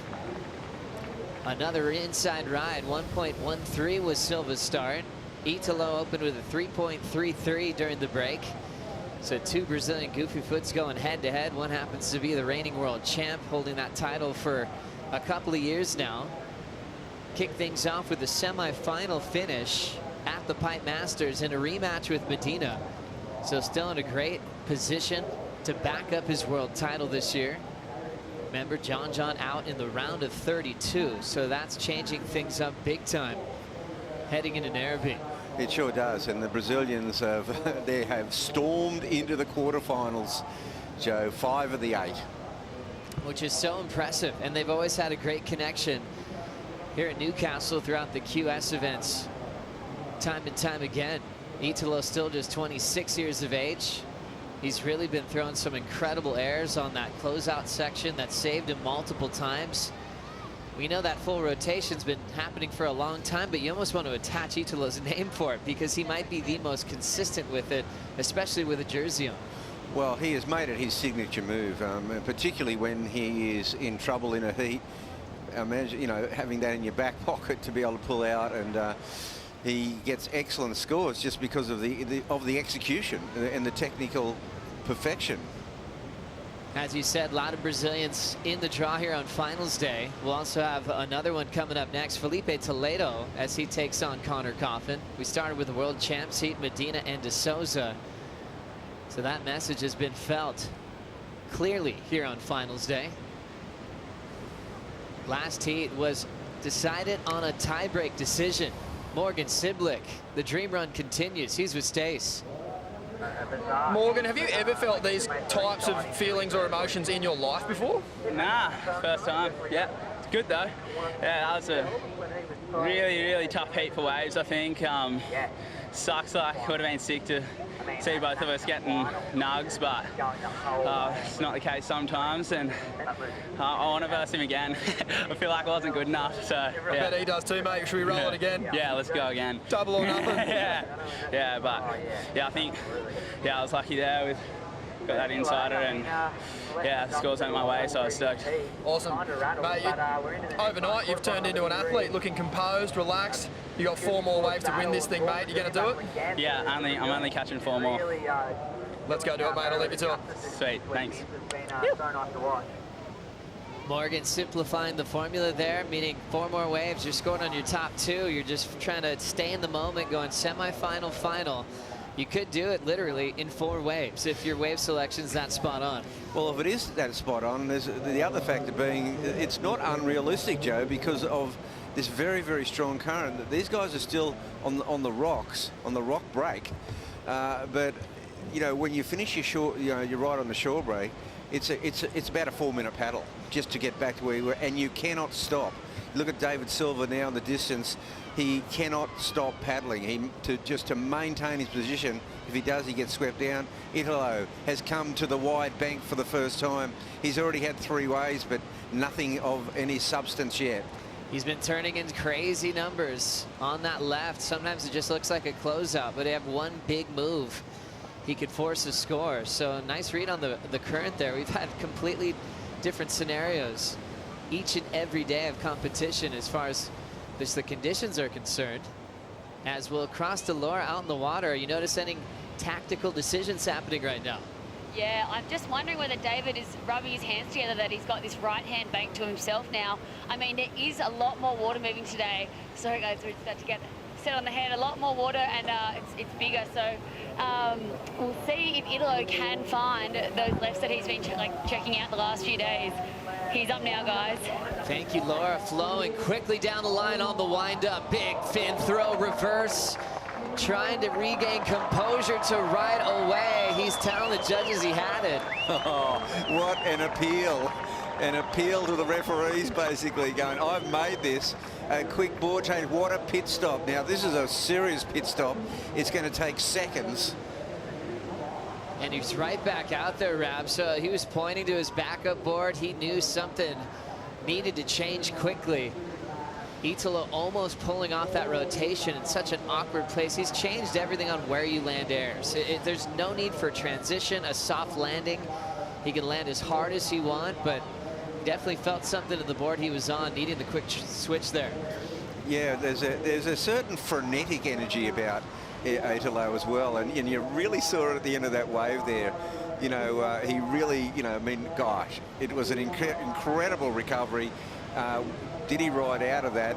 You know, the scores will dictate that, but he had this amazing appeal to the judges on that one. Let's have another look to see how close this was to a completion. Got that little chip in there, Rab. Yeah, he sure did, just as Laura was mentioning it. All the speed in the world. There's the ramp. He can hit it late. Had his board under his feet and then just wrestled the thing. Right there, he's going, yep, I got it. Judges say incomplete. Comes in at a 2.0. Yeah, that's incomplete by the judges, and there's no coming back on that one. No going upstairs to the referee, to the bunker, as they call it. Oh, you love how he has such an amazing connection. And he just gets stuck here, Joe, just momentarily.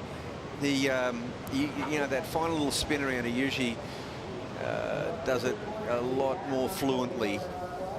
And it's interesting when you look at a ramp on a wave where you could sometimes see it miles away. Oh, here comes a big ramp. For Italo, look how late he is, but he's still able to get the loft. It's actually like under it, where you think maybe a floater, but he still punches his whole board off the lip.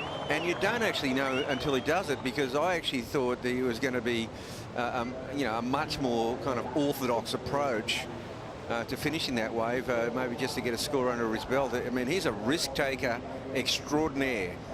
Certainly is. He's been riding Timmy Patterson surfboards and getting a lot of great shapes in Brazil as well with the Timmy Patterson program. That's also located in South America, as we see another chip in on the left. He's going to roll in with his whitewater. The reigning world champ fading and wanting this wall to really ramp up. He's got the speed. Italo finds a crazy lip. Line float. He'll land on his feet. That thing was just sucking off the beach. Very thick lip line, and he was able to stop the landing. Yeah, well, meanwhile, you know, David Silver's sitting over there on the rocks, and he's got that 5.23. It's not bad to have in the kit right now. I mean, but Italo, danger man down the beach. It's almost, when you got Italo putting up scores and just getting the reaction of the crowd, I'm sure Silva would be uneasy, wondering what the world champ is doing down there. 2.7 on the last of Italo, so not much off the float. It's just, it kind of reminds you of his first heat, Rabbit, where he caught like 17 waves. But when you look at the scores at the end, it was actually still very close. But Italo, just the way he rides, the way he just catches a ton of waves, he captures the crowd. He's got all eyes on him, and sometimes I think just by energy, you think he's running away with the heat, but it's actually incredibly close. Well, that's right, and he only got a 2.7 for that, and it's kind of a bit reminiscent of like Conor yesterday. Conor got some great rides, but those long floats, the judges weren't rewarding them. So true. Well, we got a special call coming in. Boost Mobile Stay Connected call, and it is the man himself, the greatest of all time, Kelly Slater. Kelly, great to see you. Thanks for joining us. Joe, Bugs, how are you guys? Good, thanks. Doing so great, man. Well, first off, we miss you terribly. How are you feeling? Miss you guys too. I'm all right. I tried to surf the other day and I actually hurt my back, so I haven't been able to move for about 3-4 days now. So just kind of a little bit of a snowball effect going on right now, and trying to get better. Oh man, that's so tough to hear. I was so excited for you being third in the world, and when you made that statement, I know we all felt it. So man, wishing you a speedy recovery. That's all good. Thank you. Well, interesting being here at Meriwether Beach. Obviously, that's been the big news, Kelly. And we've seen some amazing flashback footage, legends of folklore. And there was one where you had this really cool heat with Rabbit and all the world champs at the time. Do you remember that heat pretty clearly? Yeah, of course. I did an expression session one time with just me and MR, I think. And then all of us came the next year, and it was really fun to get everyone together and try to keep my twin fin board out of Michael Ho's hands. He was trying to steal it from me that MR made me. Oh, that's awesome. And obviously all the culture here, the surf fans are insane. I'm sure you've been following the role of the Morgan Siblick, Ryan Callanan story. That he just went Morgan's way in a tiebreak decision. You probably would know firsthand how that would feel for the Meriwether fans to have a heat like that here. Yeah, for sure, especially with a wild card local guy. Rookie local guy. I dealt with that with Shane Herring at the Coke Classic in '92. Here we go, a little wave by Italo here. Yeah, Italo up and out.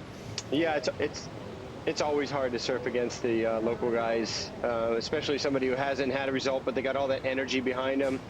And, you know, Morgan having the injury, I know what that's like. I've surfed a number of contests with broken feet, and it looked like he was just, it seemed to kind of relax him the last few days. Maybe he put less expectation on himself, and next thing you know, you relax and things go your way. That was great to see. Well, Kelly, we know you have a lot of history here, and I guess it just speaks to the events that we have now in the Australian leg, the return of, well, this event, and then also the return of North Narrabeen. And is that the stage where the whole Switchfoot wave went down with yourself and Shane Dorian back in the day?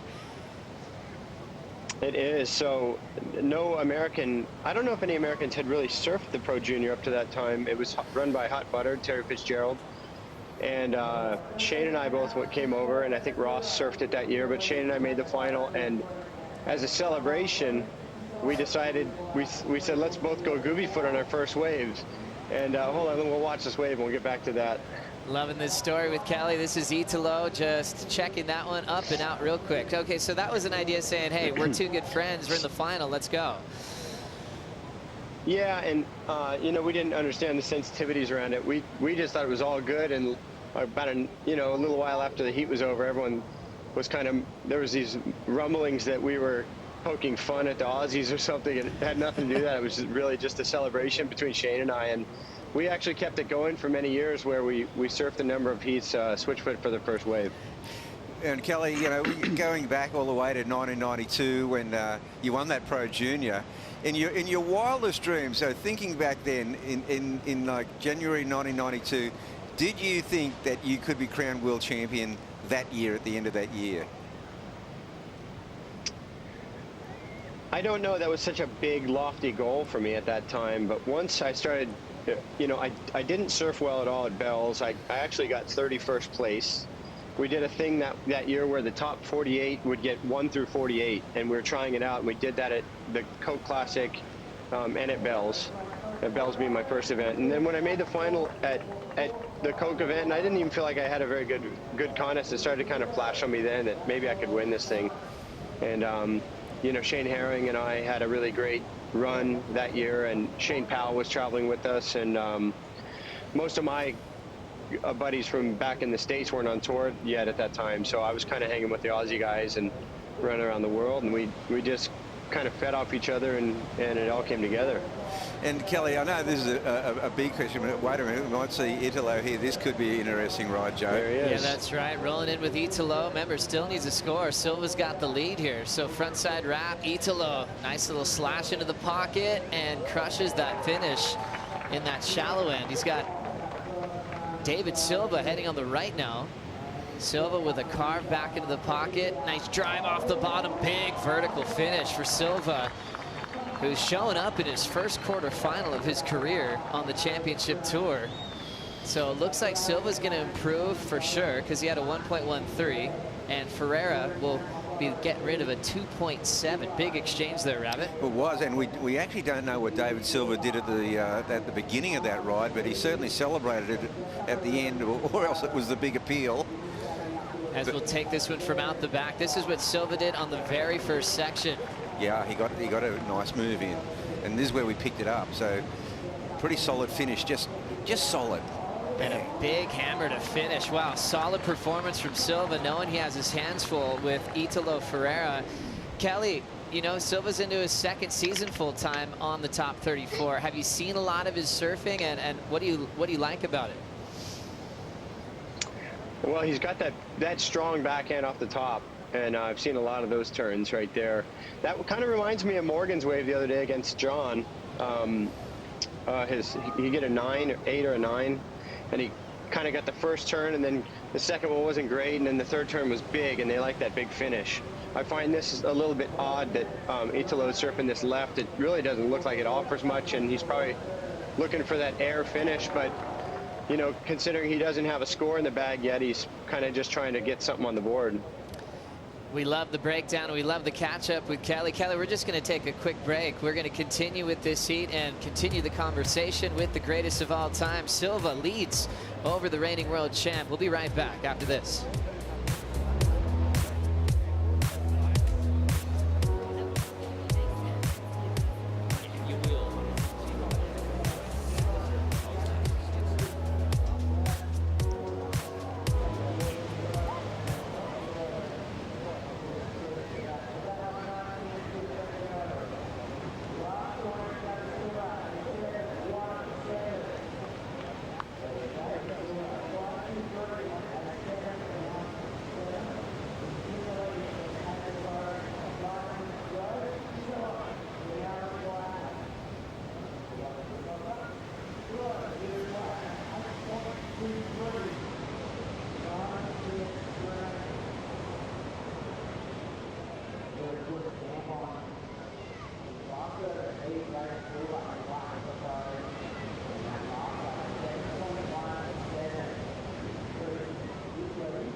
Happy Finals Day. 8:25 on the clock here in the quarterfinals. If you're just joining us, we had Medina beat Adriano De Souza in an all-Brazilian world champs heat. He'll take on Morgan Siblick, because Siblick won the tiebreak decision over Ryan Callanan, and the Merriweather Surfboard Club was letting them hear it. What a heat that was. We're still underway with Silva and Italo, and David in his first ever CT quarterfinal has the reigning world champ needing a decent score. 8.23 is what Italo needs to continue on. I mean, for Italo, his last 5 quarters have been wins for him on the championship tour level, and we'll catch up to live action. Italo trying to find a ramp on this left. Successful there. Big tail whip. Doesn't land it. So he's still chasing a big score. Joe Turpel with Wayne Rabbit Bartholomew, the 78 world champ, and still on the Boost Mobile Stay Connected call with Kelly Slater, the 11-time world champion. Kelly, well, Italo sticking to that left. I mean, would you want him to get over to the right at this point? There's only 7 minutes on the clock. I don't know, there's 2 ways to look at it. Either he saw something there and he thinks he can get a jump on David somehow, or he feels a little intimidated in some way that maybe David has a better beat on the waves or the priority, or I don't know, maybe he just thinks that he can stand out a little more going left and hucking a big air. I thought, you know, you didn't ask me my opinion, but if you did, I thought the judges were a bit generous to the single airs yesterday of Italo. He's obviously one of the best aerialists in the world, and you know, everyone's going to say I'm talking crap, but you know, they were for him they were relatively simple airs, and so I thought they were a bit generous.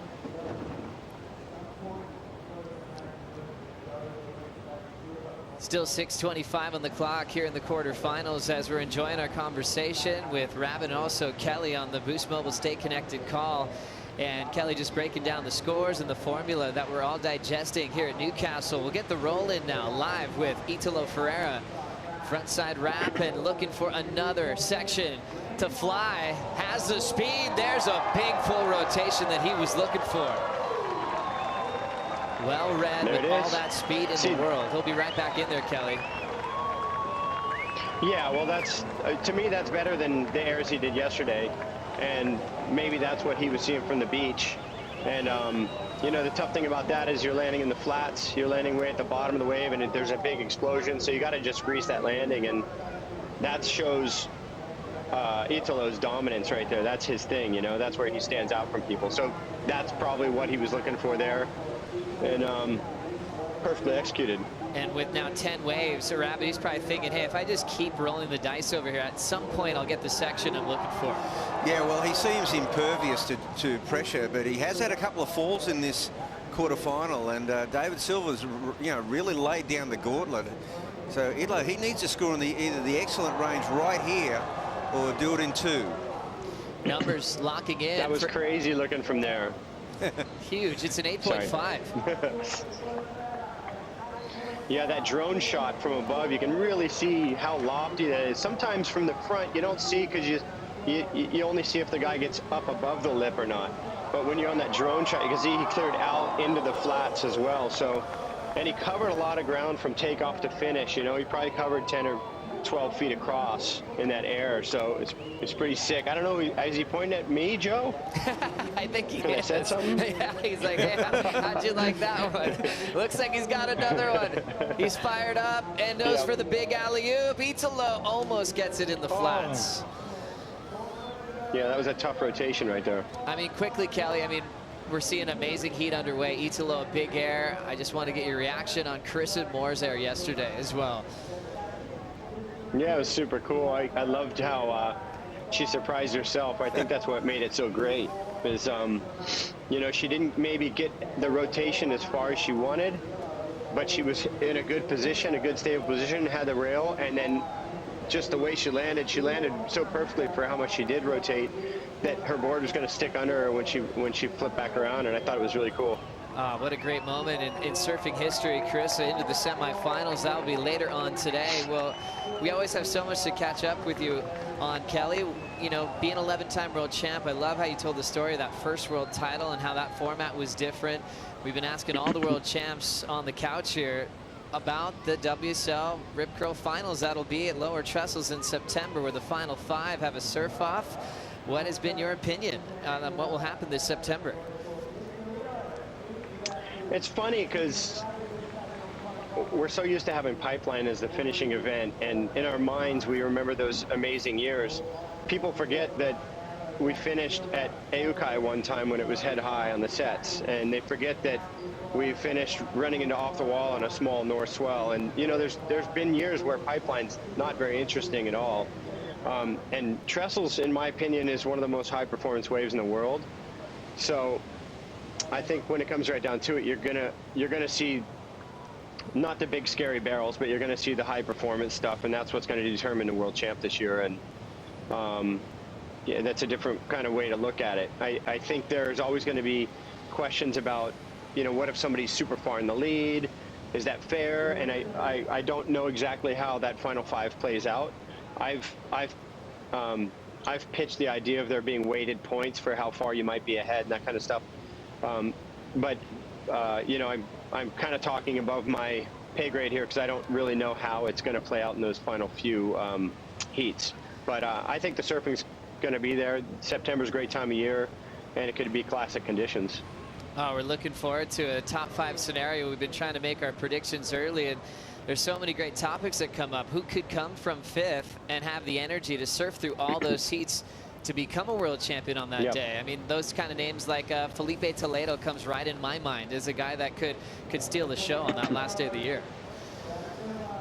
Absolutely. You know, Italo, with the amount of coffee that guy drinks, he better hope he's not in 4th or 5th. 100%. Yeah. As we look He'll at be like 20 cups deep by his final. And then just recently signing with Red Bull too. He is absolutely fired up this morning. Man. It's great to see. 120. You know, Joe, because, oh, sorry, go for it. Oh, no, yeah, take it away, Cal. Well, I was just going to say, I'm not there, obviously, to see the lineup, but I wonder why, you know, a lot of these waves that, say, David Silva's catching, they're connecting from outside. So why hasn't anyone kind of taken that option yet today? Are the better ones the ones that don't quite break out there?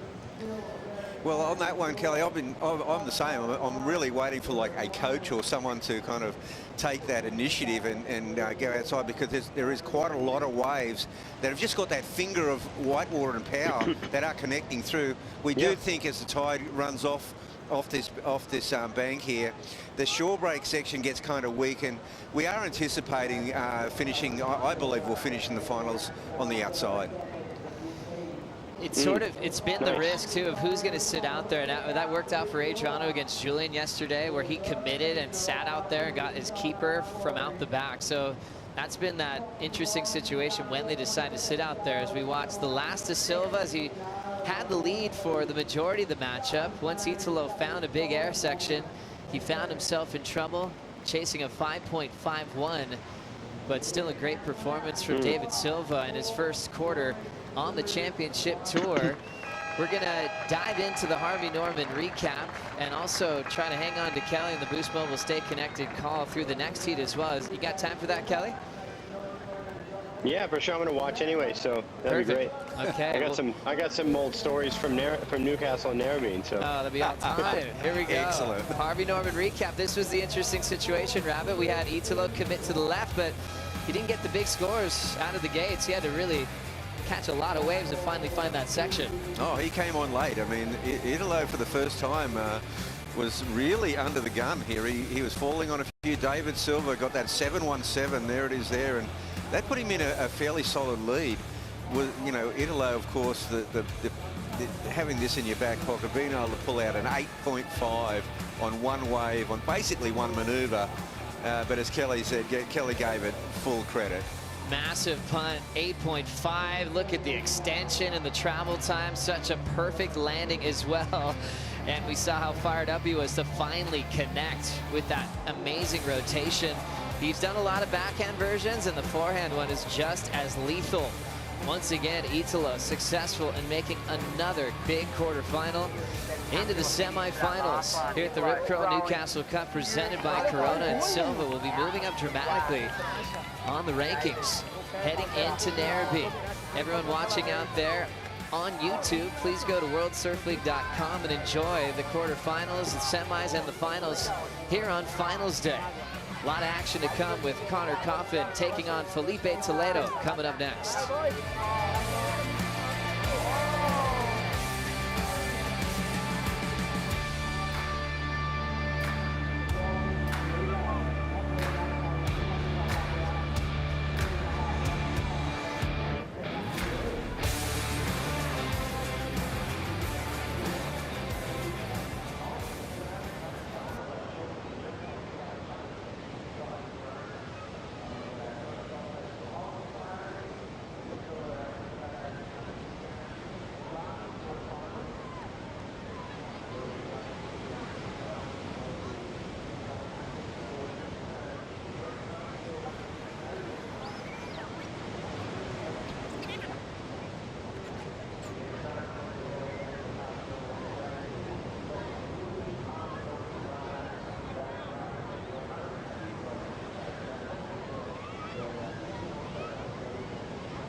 The greatest thing about being a surfer, you know, you got to be prepared for anything.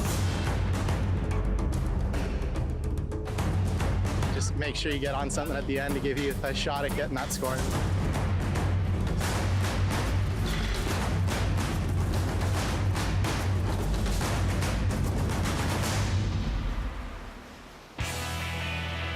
It is finals day, quarterfinal number 4, just getting started, and the crowd is incredible here. We've had a bit of rain, and they're not going anywhere.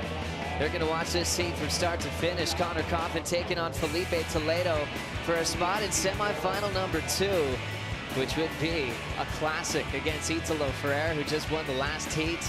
He is the man on a move. He's got a 3rd place result at pipe, so he's right in the mix. And we keep referencing John Florence getting knocked out early. Medina's role in this event as well. The title race is always so exciting, and I'm one that always thinks, Rabbit, it's never too early to talk about it, especially in a season where we might have a few less events than normal.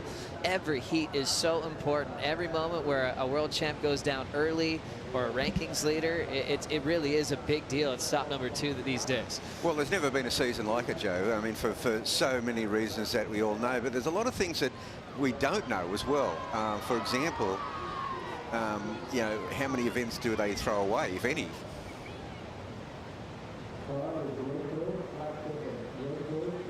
"25 minutes on the clock in this 4th quarter final. Toledo, a 2-point ride to start. Conor Coffin, you see the point incomplete score on his score line, so things got just a little active during the break. Nothing too crazy. This is what Conor Coffin did during that break, Rabbit. Yeah, well, he's on the outside. Kelly asked the question before, and Conor, well, that's why he got the low score, but he took it and that initiative and went on the outside, whereas we see Philippe Toledo. And, you know, Felipe has been kind of in the shadow of both Gabrielle and Italo, and gosh, he's just been so dangerous. So we'll see what happens in this heat just starting. Let's catch up with Italo Ferreira with Stace. Doing massive airs must feel good at any moment, Italo, but it's got to feel special when you do it, when you're coming from behind.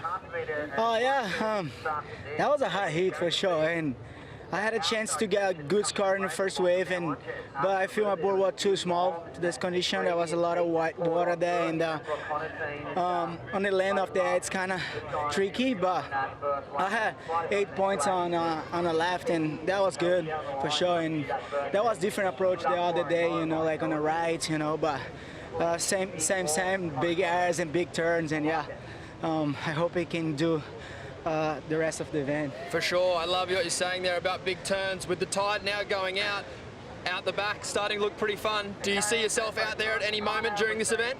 Yeah, for sure. There's some rides on the outside, but I'm gonna look on the inside so I can change the score like quickie and make it through, you know, and yeah. Let's see the next few minutes. For sure. We see Conor Coffin out there now. We'll see how the rest of the day pans out. You've got potentially 4 more waves to win this thing, so we'll leave you to it. Yeah, I'm so excited for that. So 2 more in a row, and let's go. Thanks, Italo. Thanks, man. Thanks so much, Stace. And Italo, you can tell Stace with his coaching background likes to simplify that for a lot of the athletes he's worked with over the years. It's just 4 more waves, simplify it. That's all it's going to take to get the victory. Obviously, you have to get through some crazy athletes like Toledo, who's famous for being the best high-performance surfer in the world. And with the speed that he gathers, what he does above the lip, and even going to the early rounds, Rabbit, Toledo's best numbers actually were on the face. Just big carves and huge combinations. They have been on the face, and we see the run around because of this strong current. That's the big factor that's coming today, the swell change of direction, a huge current coming through that inside section there at the rock break. So Philippe Toledo paddling it way up. There's no current on the outside. And Kelly, you know, you called it, you asked the question. Conor Coffin has taken the initiative. He's outside in the blue water. Hey, it can be sneaky. You know, you called it that one time when I was against Bede and I paddled up to Rincon. You said, I was wondering when someone was going to do that. Classic. And, you know, sometimes that pays off. But I think this is a good move for Conor because Conor's strength's obviously on the face. And he wants to keep those rails clean on the blue face. You know, not that bumpy, choppy, try to link it together on the inside. That's kind of, I think everyone would agree that Felipe is going to have a slight advantage in that. Plus the air game on the closeouts. So Conor's bringing in a completely different sort of ball game to this heat. And it'll be interesting to see if he takes a big one out the back, gets 2 or 3 big carves outside, and then links the inside and does 3 or 4 maneuvers, then what happens? So, you know, how does that compare? Well, I think he was on his way to doing that on that first wave, but he fell. that first maneuver was clean as. Yeah, great to see that decision making. It does look a little it does look a little deep out the back still, so it does sort of flatten after that first initial stand up on the bank, from what I can tell. Yeah, you've got to find, there is just always, not always, but often just a finger of energy that you've got to stick with and find that passage, kind of like the Northwest Passage into the short break. Yeah, you want to find that wedge, some kind of little wedge energy that's moving through, it looks like, and maybe not the biggest waves, but something that breaks outside but maintains that steepness through the middle part. And yeah, it's definitely tricky. It's a gamble. It's a gamble because on the outside there's even two sections out there. There's the deep one, there's a middle one as well, and the middle one has been, that's where Italo was actually, you could see him picking up the white waters. They're coming from the outside. I feel it's interesting too how Italo felt his board felt too small, and we even read that from Steph in her second heat, not the first heat where she was on the epoxy, but then she was on a normal board. She felt her fins were too small. So with all the changes we're having, even equipment choice has been pretty difficult for the guys today. Kelly, while we've got a little break here, I've got a big question for you. Because, you know, your career has really been in two stanzas, and, you know, your first one, we touched on before, in 92, you won your maiden world title. Derek Ho, beautiful Derek, won in 93, and then you won 5 straight, and then you retired, basically. And then it's kind of like the surfing version of the Michael Jordan story. Then you came back, and I wanted to, and you had that amazing rivalry with Andy Irons, and of course later with Mick and Joel, and then these guys. You know, your career transcends so many generations. But I was wondering how you weigh up those two, you know, the 6 world titles you won, then the 5 world titles you won, and how that sits in you know, in your reflections. Yeah, well, I think the first one's the hardest one because it's in your mind so much, right? But I got that one sort of done right away, built my confidence. Had a tough year personally and professionally in 93, but then I just, like you said, I went on a wild run, and you know, I was kind of in cruise control on a lot of that, but there were a couple things that really went my way. Luckily in 95 and in 98. 95 was sunny at Pipe. Aki was in the mix on that. 98 at Pipe also against your 2 Aussie boys after me, Danny and Mick. Oh yeah. So you know, I need a lot of things to go my way. Ross broke a fin in that heat, but he took out Wilsey, and then it was kind of a clear path for me to get that 6th. And but I think the ones in the later years were maybe a little bit tougher. I definitely had to work mentally and physically a lot harder. I think the ones in the 90s kind of I figured out how to win the game then, you know, and I had to kind of relearn a lot of things in the Andy and Mick and Joel era, and you know, those guys were setting their own standards, and instead of me being the young guy looking up, I was the older guy looking back. And so a lot of perspective changes in that way, and you have to, there's places where you gotta use your ego and your confidence, and there's places where you gotta be humble and relearn something from someone else. So it's an evolving recipe. Well, Kelly, we're always asking all the Aussie greats, okay, who's the best Australian world title threat nowadays? And everyone gives, you know, talking about Julian, Owen Wright potentially. What about on the USA side? You know, for you, it's yourself and Tom Curran. Who has that? Who's the next great hope for USA to be world champ? Well, obviously Kalohe has done well the last few years, and somehow hasn't won a contest yet. He keeps getting so close, and you think an event like this would be right in his ballpark, and then he gets hurt. Ankle injuries are no fun. I've been dealing with them for 4 months and trying to surf through it, so I feel his pain. Let's see this insider. There's a little double up with some energy here. Talk us through it, Rabbit. Yeah, this one for Felipe.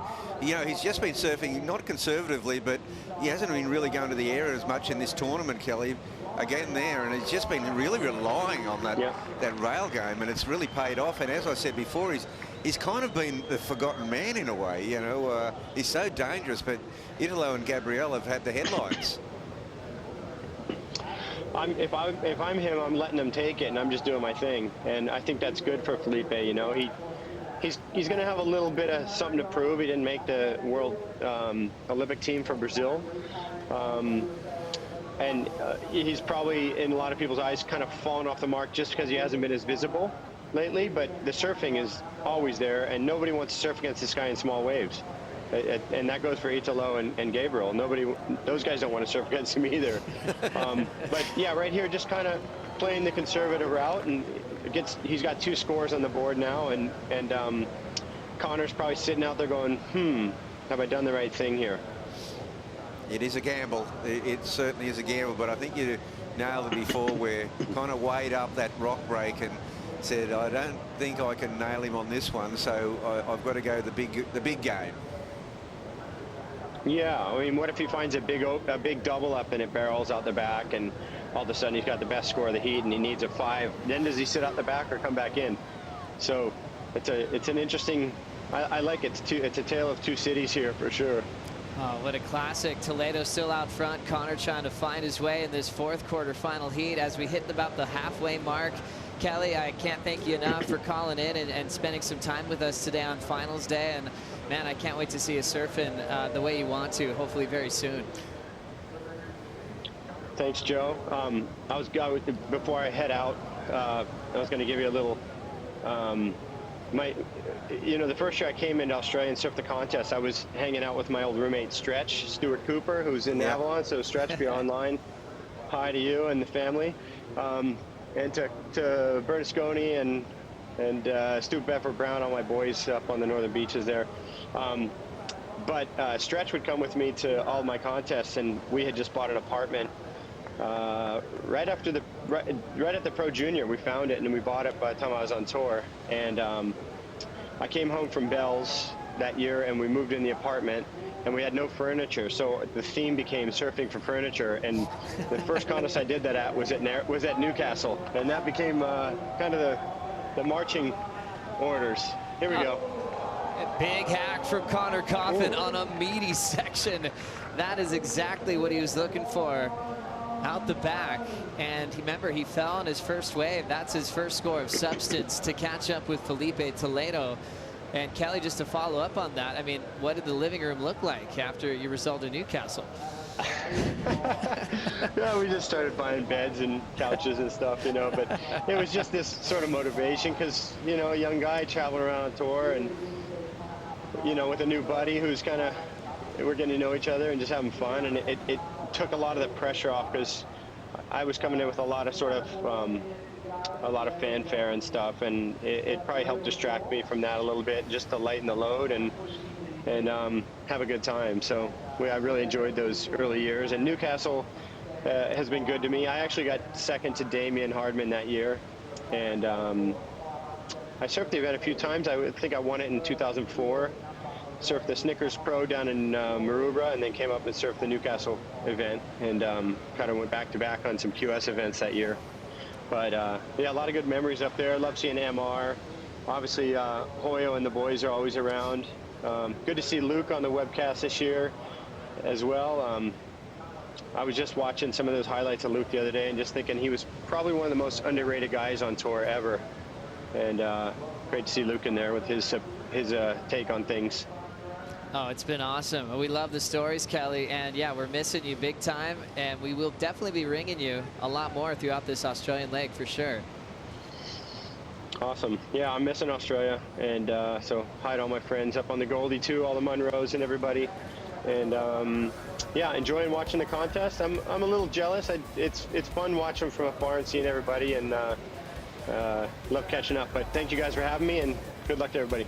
All the best, Kelly. That's awesome. Kelly, the greatest of all time, joining us on the Boost Mobile Stay Connected call. Conor Coffin hammering a big section. He's trying to play comeback against Toledo. Be right back.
Finals day continues here at Meriwether Beach for the Rip Curl Newcastle Cup, presented by Corona. Stop 2 of the World Surf League Championship Tour and the opening stop of the Australian leg of the season. Kicking things off here at Newcastle, then to Narrabeen, then to the west. Be back at Margaret River, and the search is back with Rottnest Island. Could be playing spoiler or merely catering to a lot of these styles. I feel like a guy like Toledo will be really happy that there's a kind of a ramp on the right. Fun left as well. I've been hearing it's kind of like a mini main break of Margaret River, but definitely more high performance. That's going to be fun to watch. Oh, sure is. Well, Conor Coffin absolutely laid down the gauntlet. He only got the one manoeuvre. It looks like a telling wave, Joe. But Philippe Toledo now has moved on the outside. Until he got to the outside, his priority was suspended, and now he slots into first priority. So this is a pretty tactical move. But also, you know, the tide's running out. He feels probably like he's done the damage on the shore, on that rock break. He's got the 7, the 517 backup, and now he's sitting right next to Conor Coffin. Like, what a tactical move with priority. Conor with a decent score coming through. And now you're seeing the number kind of looking relatively close to Toledo's 7, maybe just under on the first signs of those 3 scores, where Toledo definitely looked like he was saving a couple of gears on that 7. We'll see if that ends up haunting him at the end of this heat. Conor Coffin has taken out Felipe Toledo in the past in a round 3 matchup they had a few years back. Now we're going back to 2016. Is it Super Tubos, and Conor got the win off Felipe. That was in round 3. You know, Toledo was in the top 10 at the time. Conor went all the way to make the final in that event, played world title spoiler for John Florence. 9 minutes on the clock. We'll see if Conor can make it happen again. Remember how he got here as well, Rabbit. I mean, he had to get past Jordy Smith. That was one of those heats that maybe could have gone either way. Jordy had that big air, but Conor was able to get the win, and will catch up to that big turn he did out the back. Yeah, one turn, and he got a 6.17. So now don't forget, he's this is a great one maneuver away. You know, he didn't even bother to try to get through to the shore break either. But the classic is that this is his second wave. He fell on the first one. If he hadn't have fallen on that first wave, I think he would be in the lead now. He got the air. He got air onto that board. It was just a beautiful. It was a big wave. You know, it's I was waiting for someone to, you know, take that initiative and get out there and get some of those bigger waves, but because he fell on that first wave, he's really only had the one, and now Felipe Toledo is sitting out there. So Conor Coffin, more than likely, is going to require a 2-wave set or a second rotation of sets. Interesting too, when you know that you have a different game than Toledo. You know, for Conor, he's working closely with Glenn Hall, and he's not going to try to just jump into Felipe's game of real high performance type airs. He's going to stick to big power moves, and I think it helped that he was sitting out the back, committing to those big sections, because now he's right back in the heat. Earlier in quarter number 2, we had a highly anticipated local heat with Morgan Siblick and Ryan Callanan. Arcal lost on the tie break. He's with Stace Galbraith. I'm here in the Red Bull Athlete Zone with Ryan Callanan. Ryan, you've got one of the best characters, not only on tour, but in the world, mate. You tend to look inwards rather than outwards to reflect on these results. What's been your early reflections? Yeah, it was, I mean, the conditions are really tough. Having another local, I guess it's kind of a win-win for everyone on the beach, but obviously one of us has to lose in that situation, which is a bit of a bummer. But it's tricky. Like, he's kind of looking for a similar wave to what I am, even though we are goofy and natural, and we both know the place really well. So it just kind of, there was a priority blunder I saw, but Dog was kind of saying don't be too hard on myself, but I thought in the end I saw him get he got his 2 waves after I kind of misused priority. So that was a bit of a mistake, but it's you know, it's still nice to be down here and nice to make some heats and get the year underway, and just be at home is really cool with the crowd, and hopefully Morgs can win the thing. How badly did you want to win this event? How badly do I want to win every event?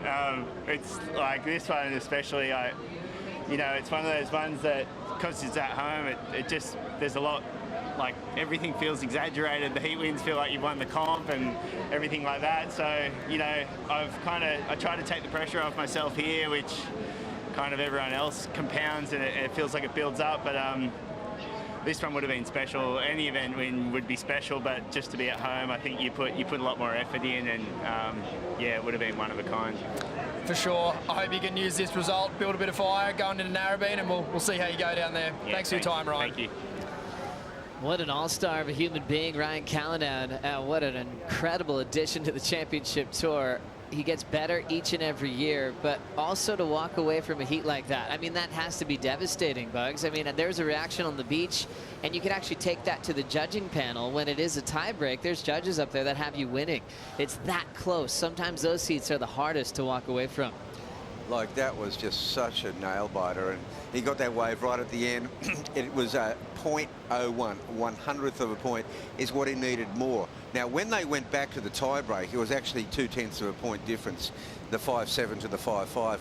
But just on that, well, we awaited the scores for Ryan's wave. It came in, and that completely tied them up, and obviously the count back going to Morgan.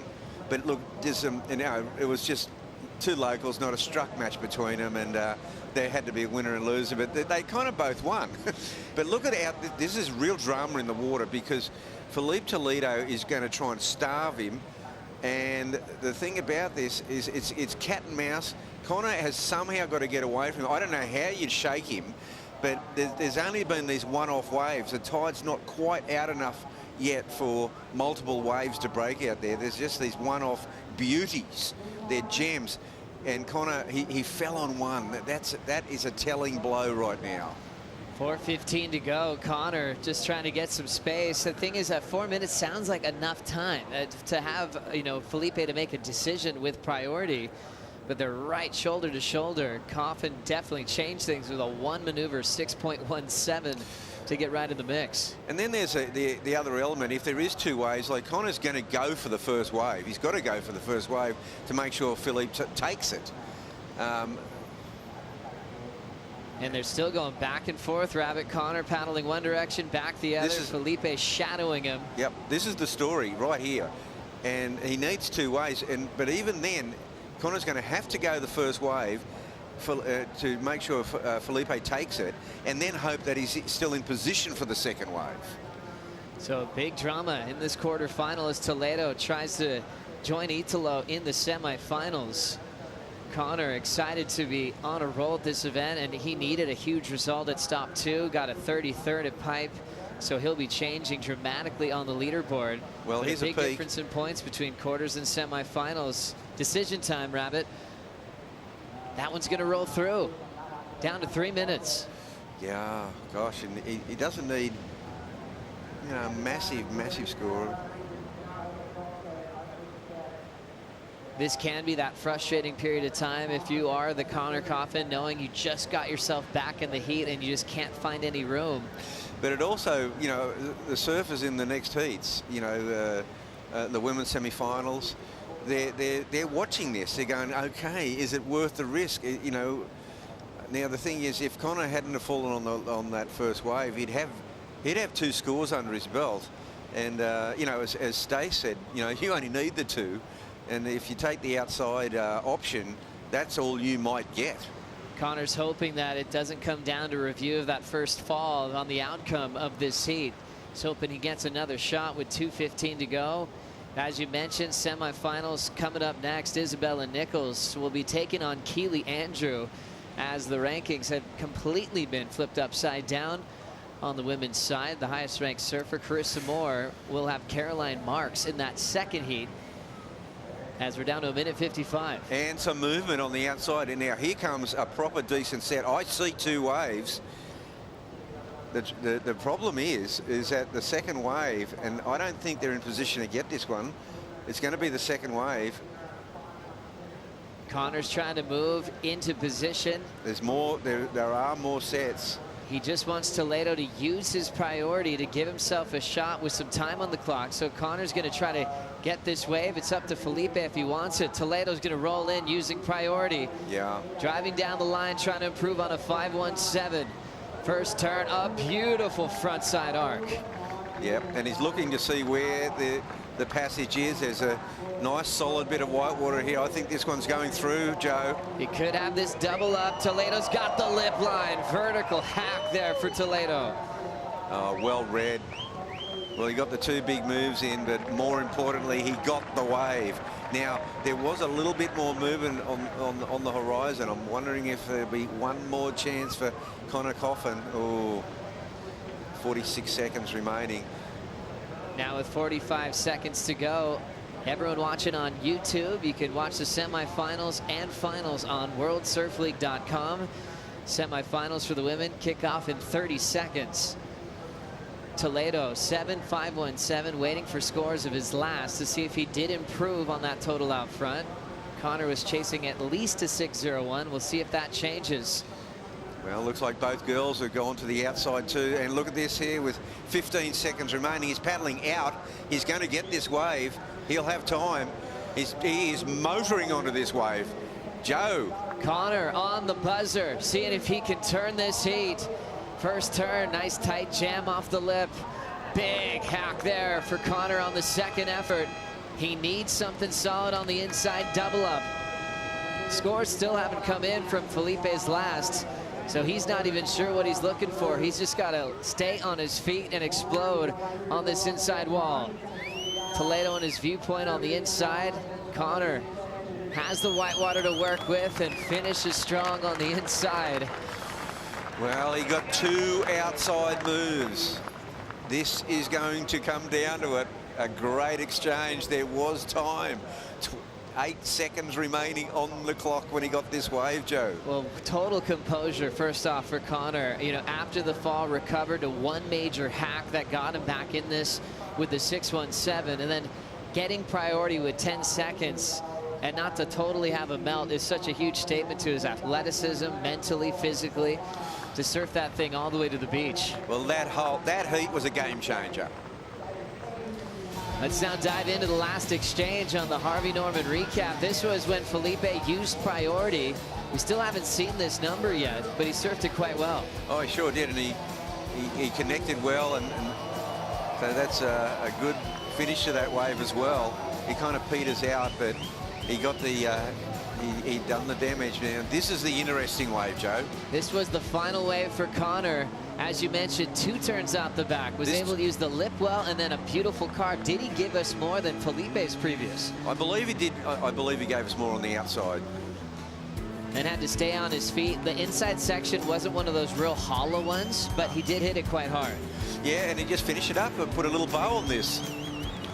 What a finish, the quarterfinal number 4. Conor Coffin, still not sure what he was chasing. Judges taking their time on that final exchange. Well, that's because the scale really just got all messed up there because they both went to the outside.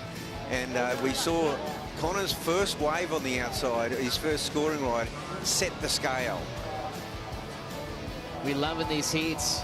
Have those finishes in the dying seconds for Conor. He probably would have loved to have a few more waves early to not put that pressure on him, but he certainly lived up to the role of being such a weapon on the top 34. So headstrong, working hard with Glenn Hall in the last couple of weeks in the lead up to this heat against Toledo. Well, I mean, I guess the danger is that Toledo had that 7, and they've both improved. I believe they're going to obviously improve their position, which means that Conor's going to need more than, you know, more than the 6. He's going to need a pretty decent score, it seems like. This is probably a stressful part for Toledo as well, because he knows if it's taking this time to make a decision, that it's a lot closer than he'd hope. There is a full deliberation going on. I do love the composure that Conor had with those 2 big turns. They were different as well with variety, and he put a lot into the second effort out the back. Numbers in for Toledo's last. Turns in a 6.83. So Conor was left chasing a 6.97 on that final wave. And now numbers coming in for Conor, coming in 6.87. Well, he got the better of the exchange, but not enough. Just under what he was looking for. Needed a 6.97, 6.87 for Conor. Toledo barely survives and lets out that emotion Stace is with him now. Philly, how does that feel, mate? Oh, fuck, it feels great. Oh, man, As it should. It's tough, you know, like heats like this. Surfing the last few seconds, you know, Conor had a really big wave, really good wave out the back and one big turn, and then his last wave was really good too. I kind of knew that he was going to turn around because the first two turns was really good. You know, I feel like the inside kind of let him down a little bit, and I feel like my wave was a little bigger, one bigger turn out the back, and then one big turn in the inside too. You know. So, yeah, it feels great, you know, a bummer for Conor, but thanks, Conor, for the amazing heat. That was an awesome heat. We certainly loved it from this end. Talk to me about the strategy to then move out the back there. A little interesting with your priority being suspended, but then obviously you regain it back out the back and play it out from there. Yeah, you know, it was kind of the strategy to start on the inside and then just build my scores, you know, and I was lucky enough to get that 7 and the 5. So I was just like, okay, now it's time to move out the back and then, you know, sit close to Conor because I knew, you know, this could happen, you know, so that first big wave came and then I was you know, blessed enough to make the 2 big turns and, you know, get the score. Absolutely. We really appreciate your time. Best of luck in the semifinals. Thank you so much. Woo. What a finish. Toledo moves on to take on Ferrer in the semifinals. Speaking of semifinals, Isabella Nichols takes on Keely Andrew coming up next. All of our viewers on YouTube, you can check out all the action on worldsurfleague.com. Toledo under pressure, gets the big win over Conor. We'll bring in Ronnie Blakey and Richie Lovett for the call.